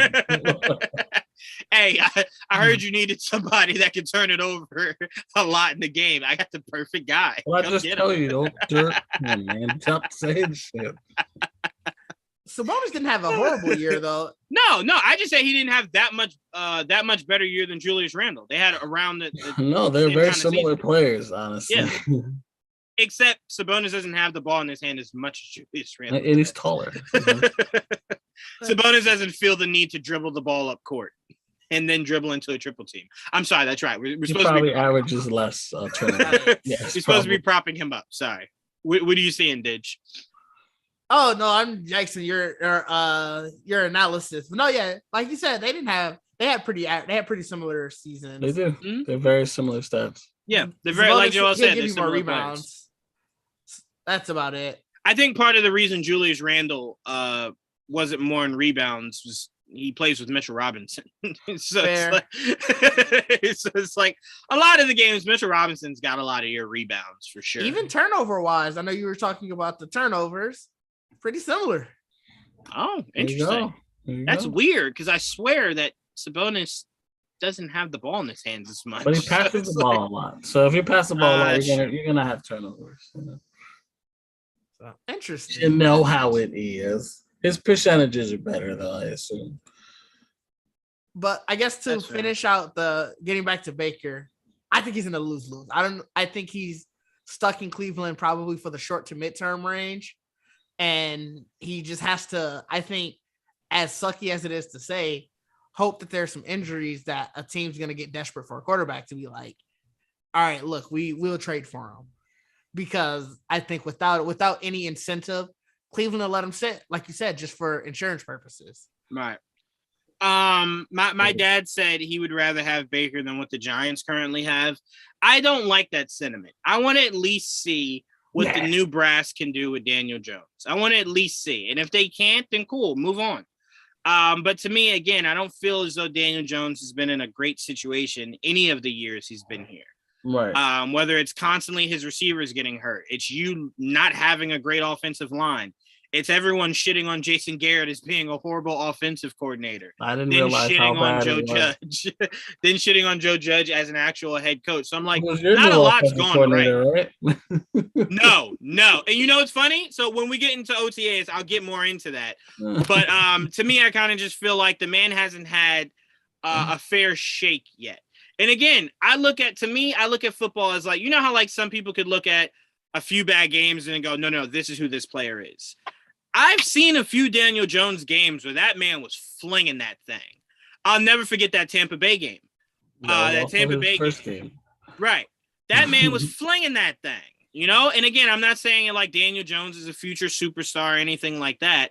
I'm just saying I want to see if this year with a solid defense, a healthy offensive line, a good offensive line, a healthy Saquon, solid receivers, let's see what you could do. If he goes out there and stinks it up, by all means, you didn't sign the extension. I mean, you didn't give him the extension. Let his ass walk. Yep. You know what I'm saying? Let him go coach for Duke football that nobody knows about. But you know, I'm just saying to me, he's gonna be doing the fucking drafts in like 2 years. You're like, oh shit, Dale just does draft analysis on CBS now. or you'll hear about Daniel Jones winning championships in the UFL, like some shit like that. Like he's going to the XFL with the Rock, right? Yeah. So to me, like I said, That's right. The XFL. The XFL's coming back, right? So we're gonna bring that into our analysis. Quarterback. We 100% are. We 100% are. Mainly because I just want to laugh at it. So I'm definitely bringing that up. What if it's his product? I hope so. I hope it is, Didge. Before the pandemic, I wanted to go to some of those games. We definitely gotta look into that then, Joel. But yeah, so I just want to give Daniel Jones a fair shake. Before this is what his third coach, fourth. Yeah. Third coach, third offense.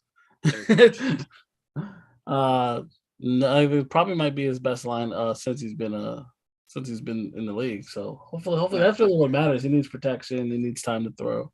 Right.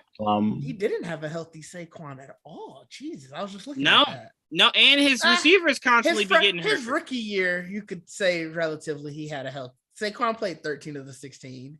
Mm-hmm. Yeah. No, I don't think we could say he's never had a healthy Saquon. I'm just saying that when he needed him, Saquon recently hasn't been healthy. And his receivers too. Sure. His receivers too. So I'm like, part of me just wants to see what Daniel Jones can really do. And if he can't do anything, by all means, let him go. This will be make or break year. Exactly. Right. And look, let's look at it like this. And I'm not comparing the quarterbacks at all.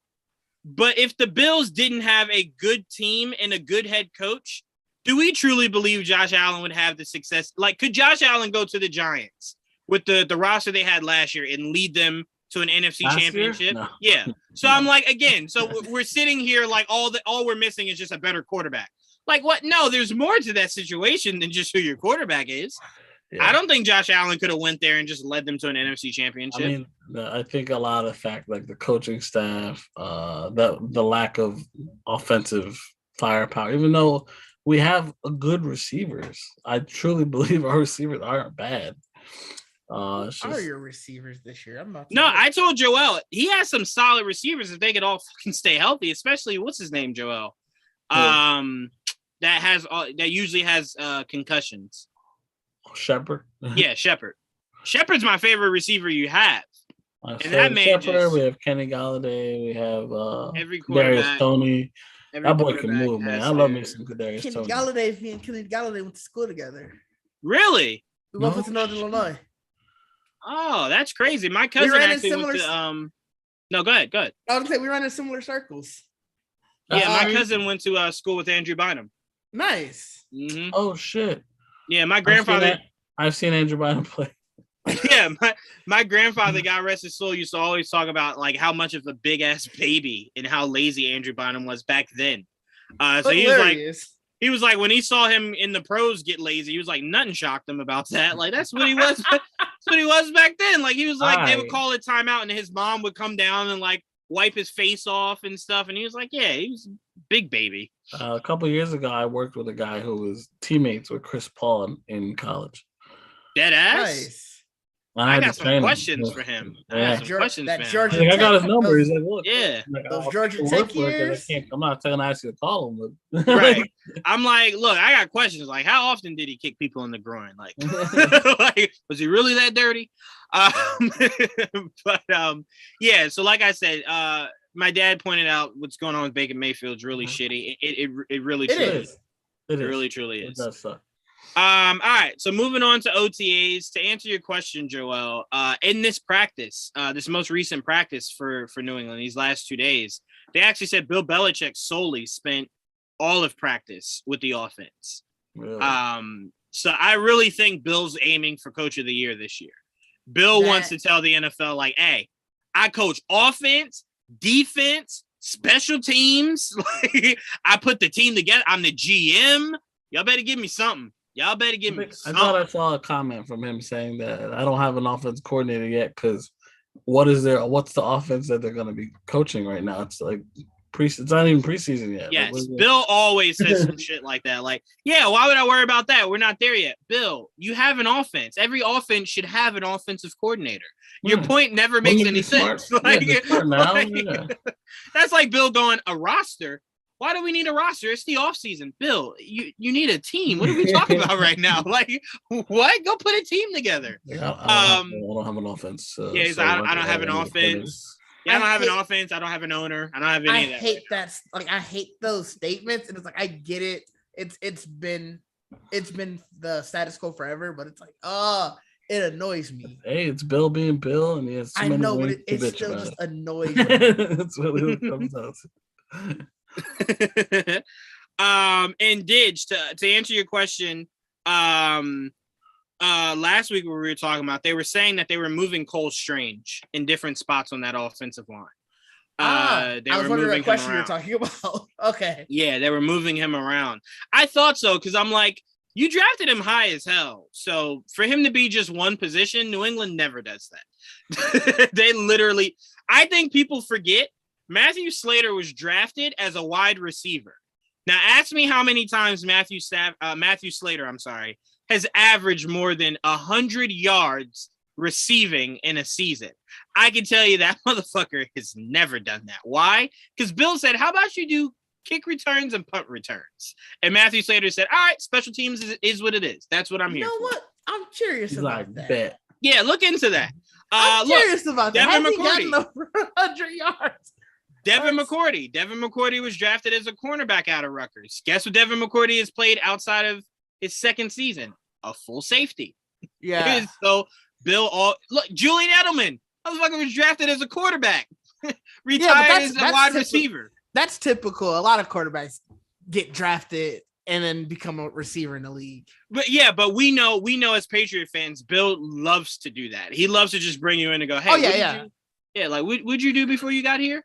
Oh, you were a head coach. Tell you what, you're gonna be our water boy this year. What? So hilarious. Like, Matthew Slater doesn't even have, it looks like, receiving stats since the 2016 season. Mm-hmm. Like they act like he hasn't played because he doesn't show receiving stats. Yes, then. Bro. I remember when Brady was here, they used to use Matthew Slater on like 3rd and 26 for like a trick play. Like thinking like no one's going to really guard him because like he never plays receiver. And the man would never get catches. By the way, it would never even get thrown into him. For his entire career, he has 1 reception for 46 yards. Yeah. Wow. Yeah. Yeah. So that's what I mean by right. Bill will bring you in and just put you wherever he deems you to fit. That's hilarious, though. Dabble says that he has the remedy to make Barkley and Brown better. Isn't Shepard gone? I don't think Shepard's gone. I think Shepard's still there. He's still there, yeah. Still there. He was in danger of being cut, but he restructured his contract. Right. They were just like he was coming off an injury, so he really had no choice. Yeah, they essentially said, "Hey, play for nickels or go," and he was just like, "I don't think anyone else will sign me, so I'll restructure." Same thing with Martinez.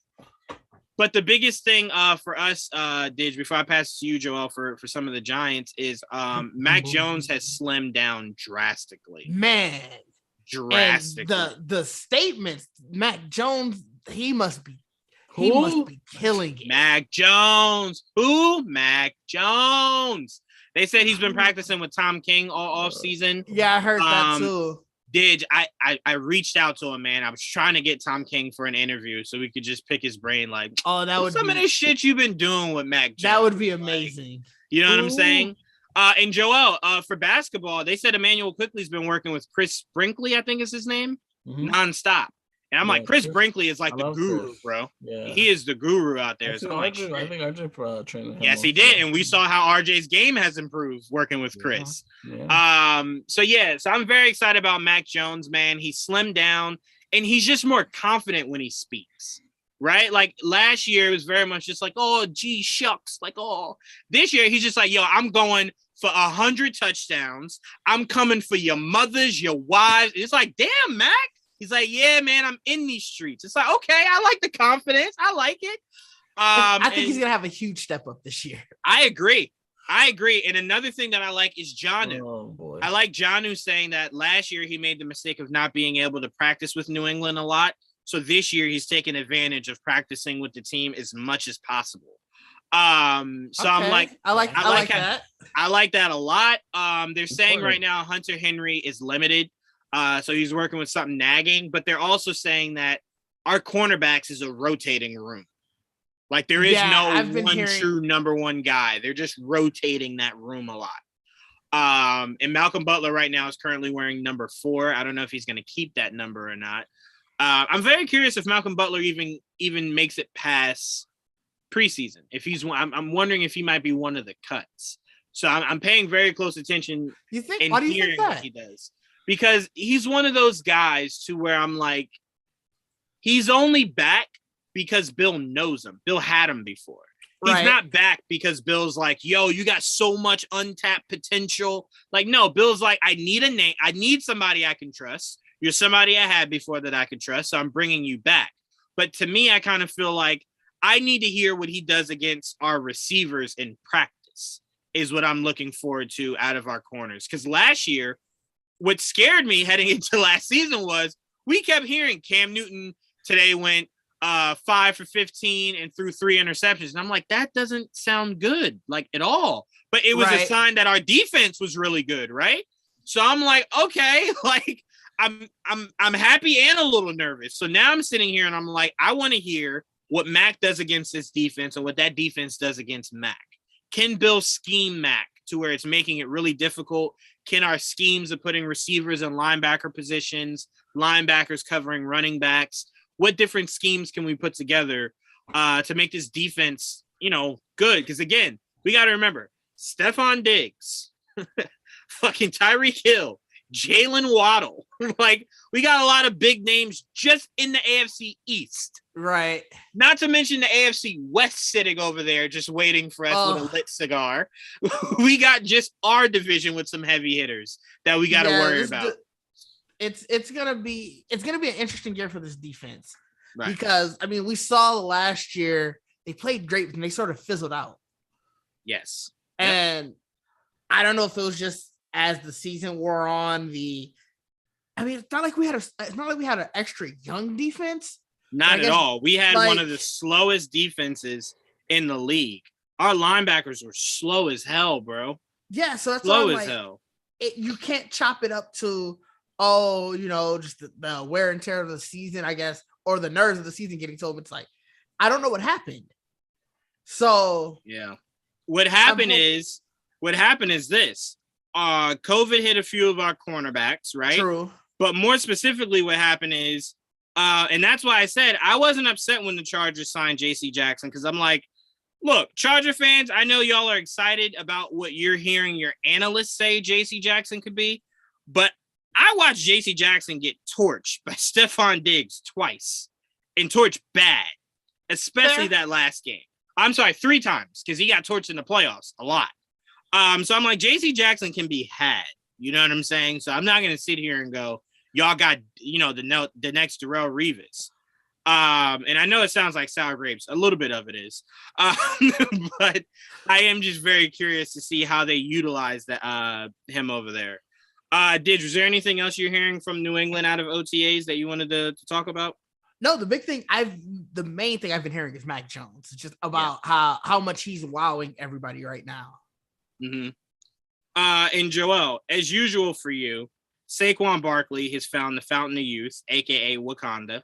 Looks like a monster again. But if I'm a Giants fan, I'm sitting here and I'm like, you always look like a monster. You always look like you're in great shape. And you come out here in these hammies and then these right knees or right foots. And it's like, so what are you getting out of the Giants OTAs right now?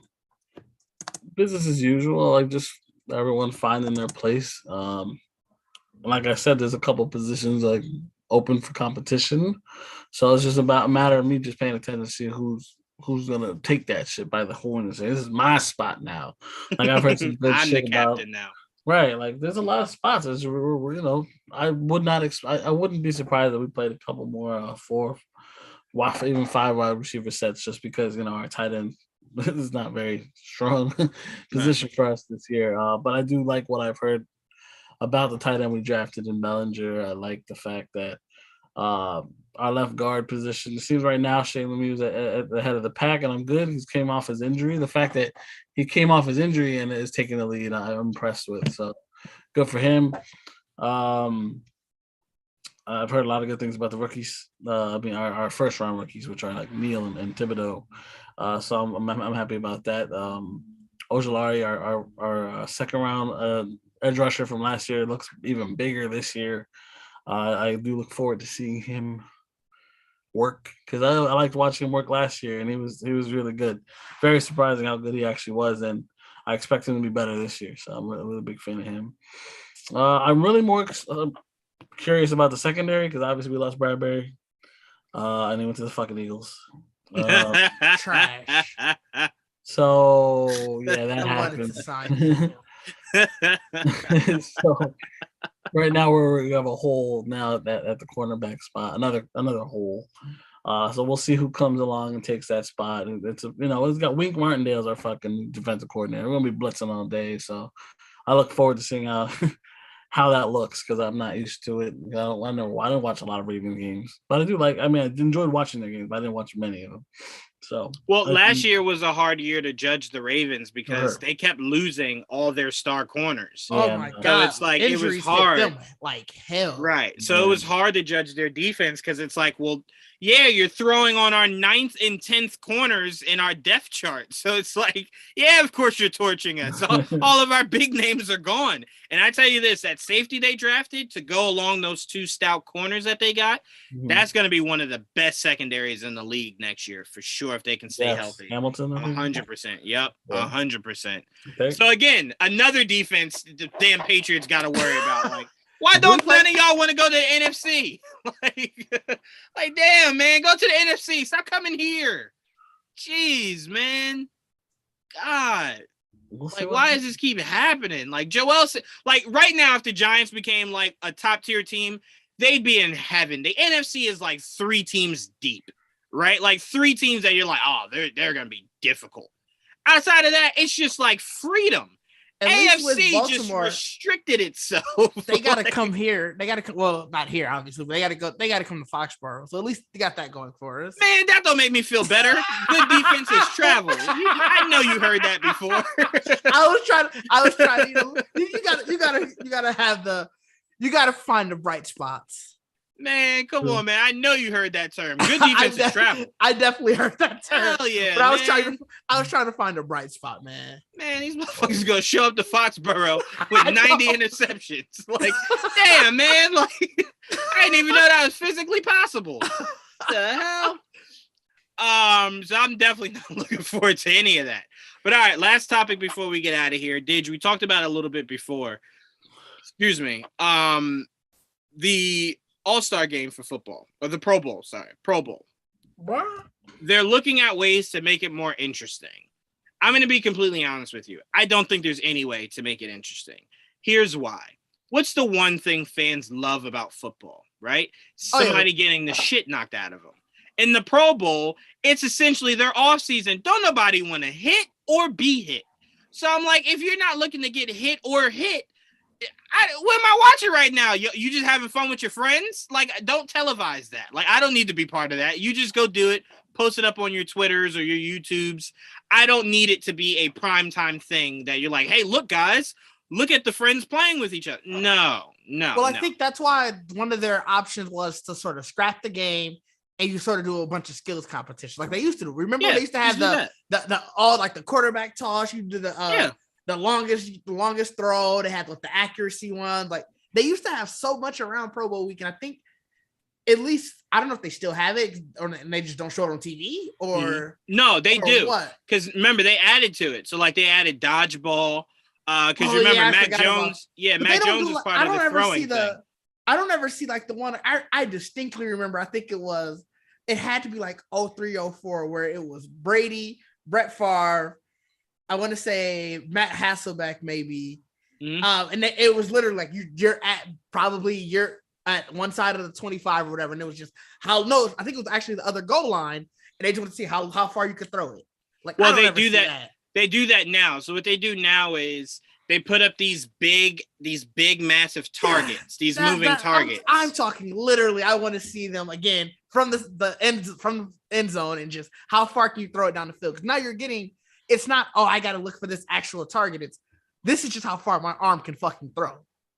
Well, see, me personally, I don't know how interested I'd be in that because I'm like, we see how far you can throw during the season. I want to see how accurate you are.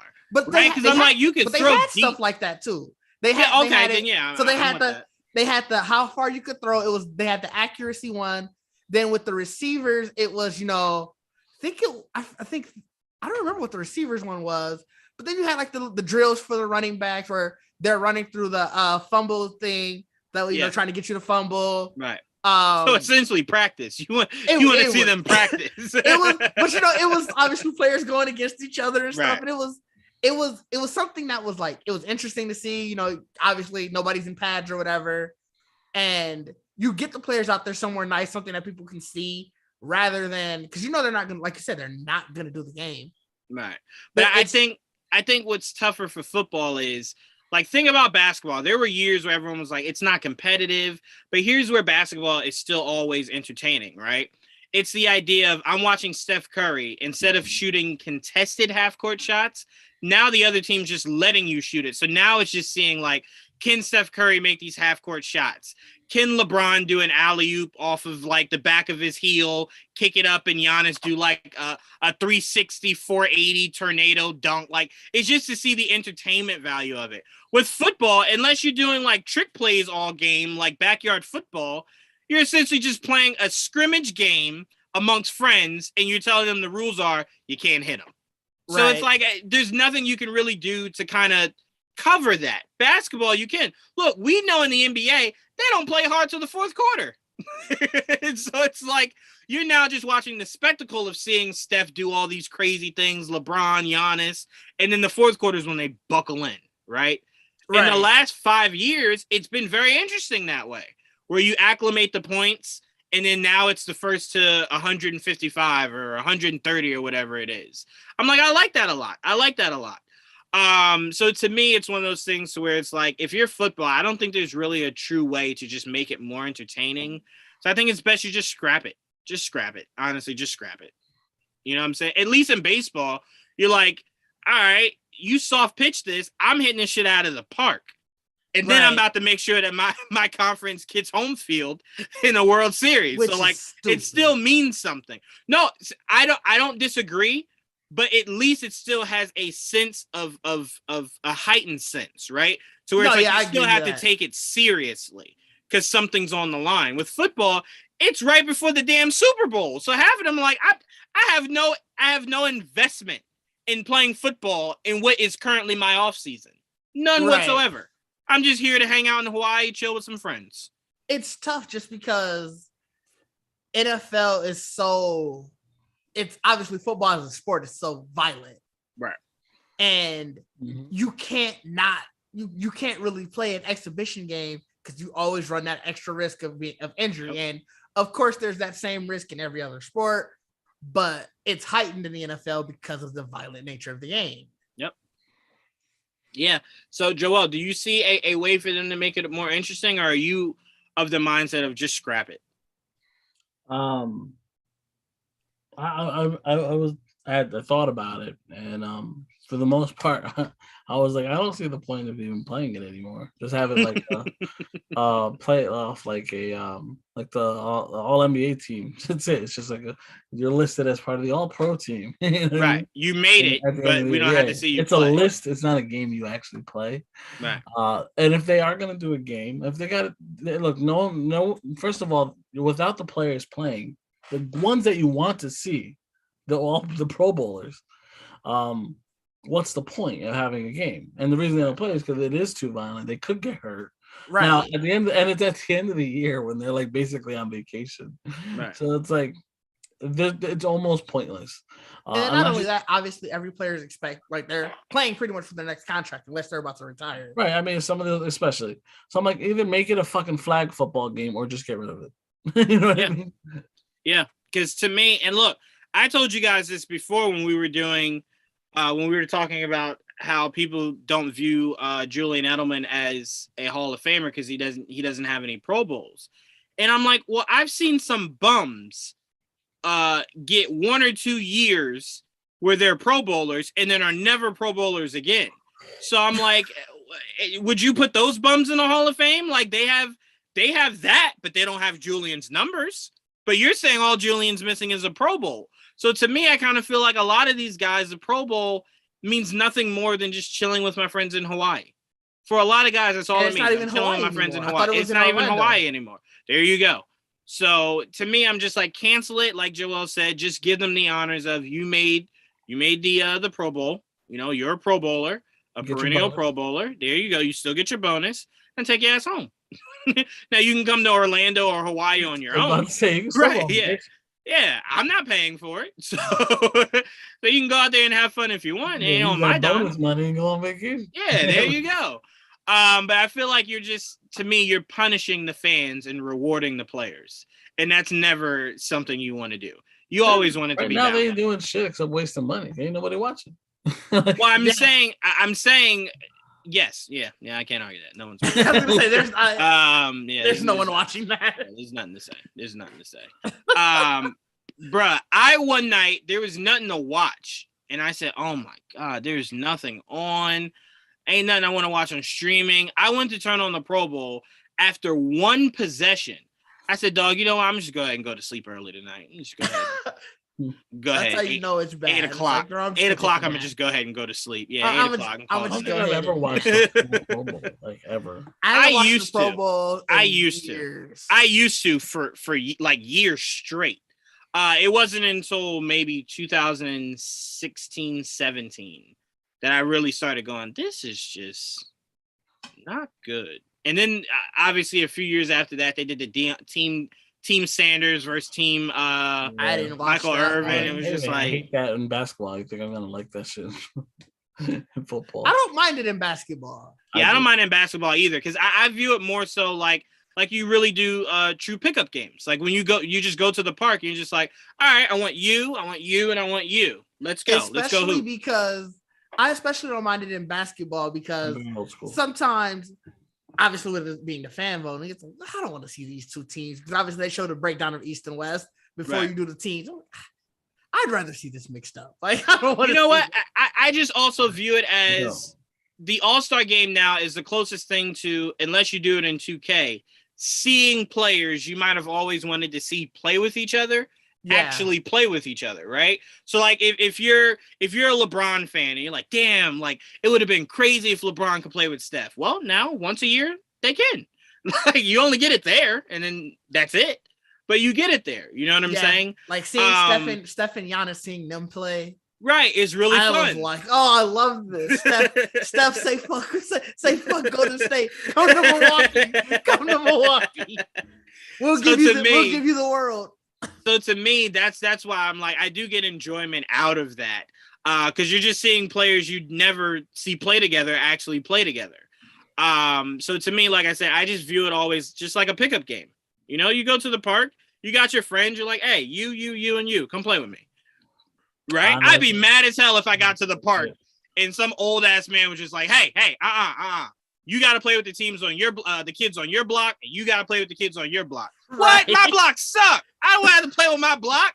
What the hell is that? That's how it is. But just get better players, man. I love East versus West. It's always how I love it. That's how it is. Now let me ask you this: do you love it because it's better, because it's tradition? I don't know what's better. When they have good players on both sides, it's always gonna be the same shit. It's a fucking All-Star game. They don't give a fuck. They want to just play. Sometimes I don't be knowing though. That one year where half the Atlanta Hawks made the All-Star team, I very much just like four Hawks. There's 5 players in a starting lineup, Joel. The Hawks team is not good enough to make that All-Star team. Hell no. And I gotta sit and watch that. Pistons had 4 Pistons. Hell no, I don't want to sit there and watch that. So sometimes you're right. It's just the best of the best. And then sometimes you're just like, you ain't all that good, and you're on the court. I don't know how much I like that. East versus West. I like it old school. I like that. I don't give a fuck about team this. Yeah, that's what I'm saying. Yeah. If it's tradition, that's fine. Do not. I like East West. I don't give a shit about the name versus the name and whatever. I don't give a fuck about best friends. It ain't about friends.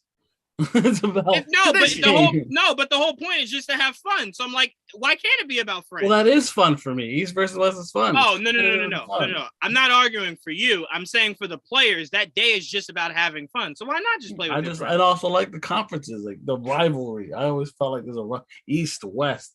There's no rivalry. You just completely destroyed the rivalry. Yeah, I mean, to a degree, because I mean the captains are of each conference. So to a degree, captains are the players. They don't represent the whole conference. They're a player. That's another thing I don't West, the Ram plays for the East. They don't. You're not the whole East. That's so stupid. Hey, if you go by fan votes, they are the definition of the East. Because they're voted as East versus West. Right? Yeah, that's what I'm saying. Which is fine. To fan votes, let's mix it. Yeah, you fucked it up. Joe's like, yeah, that's where you lost me. But all right. All right, that's all we got for you guys today. We are going through a transition of figuring out a new name. So when you guys just randomly see a new name, don't think that we changed anything. We didn't get canceled, guys. Yeah. My Deshaun Watson joke didn't get us canceled. We were just in the process of changing the names. So stay tuned for that, but also stay tuned. This Friday, we will be breaking down the first 2 episodes of Kenobi. I just saw an interview where someone asked Hayden Christensen. They were like, hey, so like this is a really great time for you. You get to work with, obviously Ewan as Obi-Wan. You're about to work with Rosario Dawson as Ahsoka. He was just like, whoa, I don't know anything about that. And they're just like, oh, you mean you won't say anything? He's like, no, I don't know anything about anything Ahsoka. And he's just like, all right, okay, all right, shut up. Like, I get you not confirming it yourself. I get it. I get that you're not going to. What would he be in Ahsoka? Flashback? Yeah, for sure. Because essentially, all he is in this show is a flashback. Well, he'll be in it though. No, but I'm saying he's just in the Darth Vader suit. It's not seeing literally Anakin. You're seeing more Darth Vader than you are of physically his Anakin. So I'm like, even if he's just flashbacks in the Ahsoka series, and no, I'm sorry, if he's just flashbacks in the Ahsoka series, that's what us diehard Clone Wars fans want. I finally got Ahsoka live action, and you're not gonna give me any flashbacks of those two together? Yeah. What is that? For sure gonna get flashed. Yeah, as Anakin. Yeah. I have no interest in seeing Darth Vader interact with Ahsoka. No, I mean that would be cool, but what's the point? Yeah, no, I have no interest in that whatsoever. And hell, we're about to get flashbacks in this season of Kenobi between Anakin and Obi-Wan. So I'm like, why not? And shout out to a lot of you theorists out there that are theorizing who could show up in this season of Kenobi. Because Ewan McGregor said in an interview, he's watched a lot of these people's theories, and he's like, most of you are wrong. So that scares me. Oh. So I'm like, damn, because they probably thinking exactly what I'm thinking. So I'm like, that scares me a little bit. But stay tuned. Friday, we'll be breaking that down. Let them surprise you. Sometimes you just want to speak it into existence if possible. Like, do Cody. Like, give us Cody. Give us Rex. Like, we want to see these things. I think Cody is a good chance, but everyone else, we'll see. To me, Cody, Cad Bane, like, those are names that all make sense. There was rumors of Cody being in it, so that's why. Cody, I heard back when they were originally doing the script that it was going to be like a squad that Vader sends to go take out Kenobi, and Cody would be the leader. Right. And it's also good to see Cody because we never got an explanation what the hell happened to Cody. We saw Rex, but we never heard anything about Cody. It's like, what the hell happened to Cody? Did he die? Like we never got that. So to me, I'm like, Cody? I'm like, to what? What happened to him? That's a good point. Fun fact. What? Commander Cody. He's named after what? I don't know. The Rocket Man. Back in the day, there was a character named the Rocket Man. Commander Cody. I have no idea. 1940s, I think it was. Oh, Jesus! It's called Commander Cody. What a random fact. I have a tough time going past 1990. I had a VHS. I had a VHS. I wasn't my VHS. It was my cousin's VHS. But he had a whole bunch of heroes from like the past. So it was like all the black and white ones. I had a mixed in like superheroes that I knew from like DC and Marvel. But most of them are like old Western heroes or sci-fi heroes from like Flash Gordon and shit like that. Mm-hmm. And that was one of them. Well, the Rocket Man. He was kind of like the Rocketeer. You know the Rocketeer, right? Yeah. So it was like before the Rocketeer, it was the Rocket Man, and it was his name was Commander Cody. Oh, didn't even know that.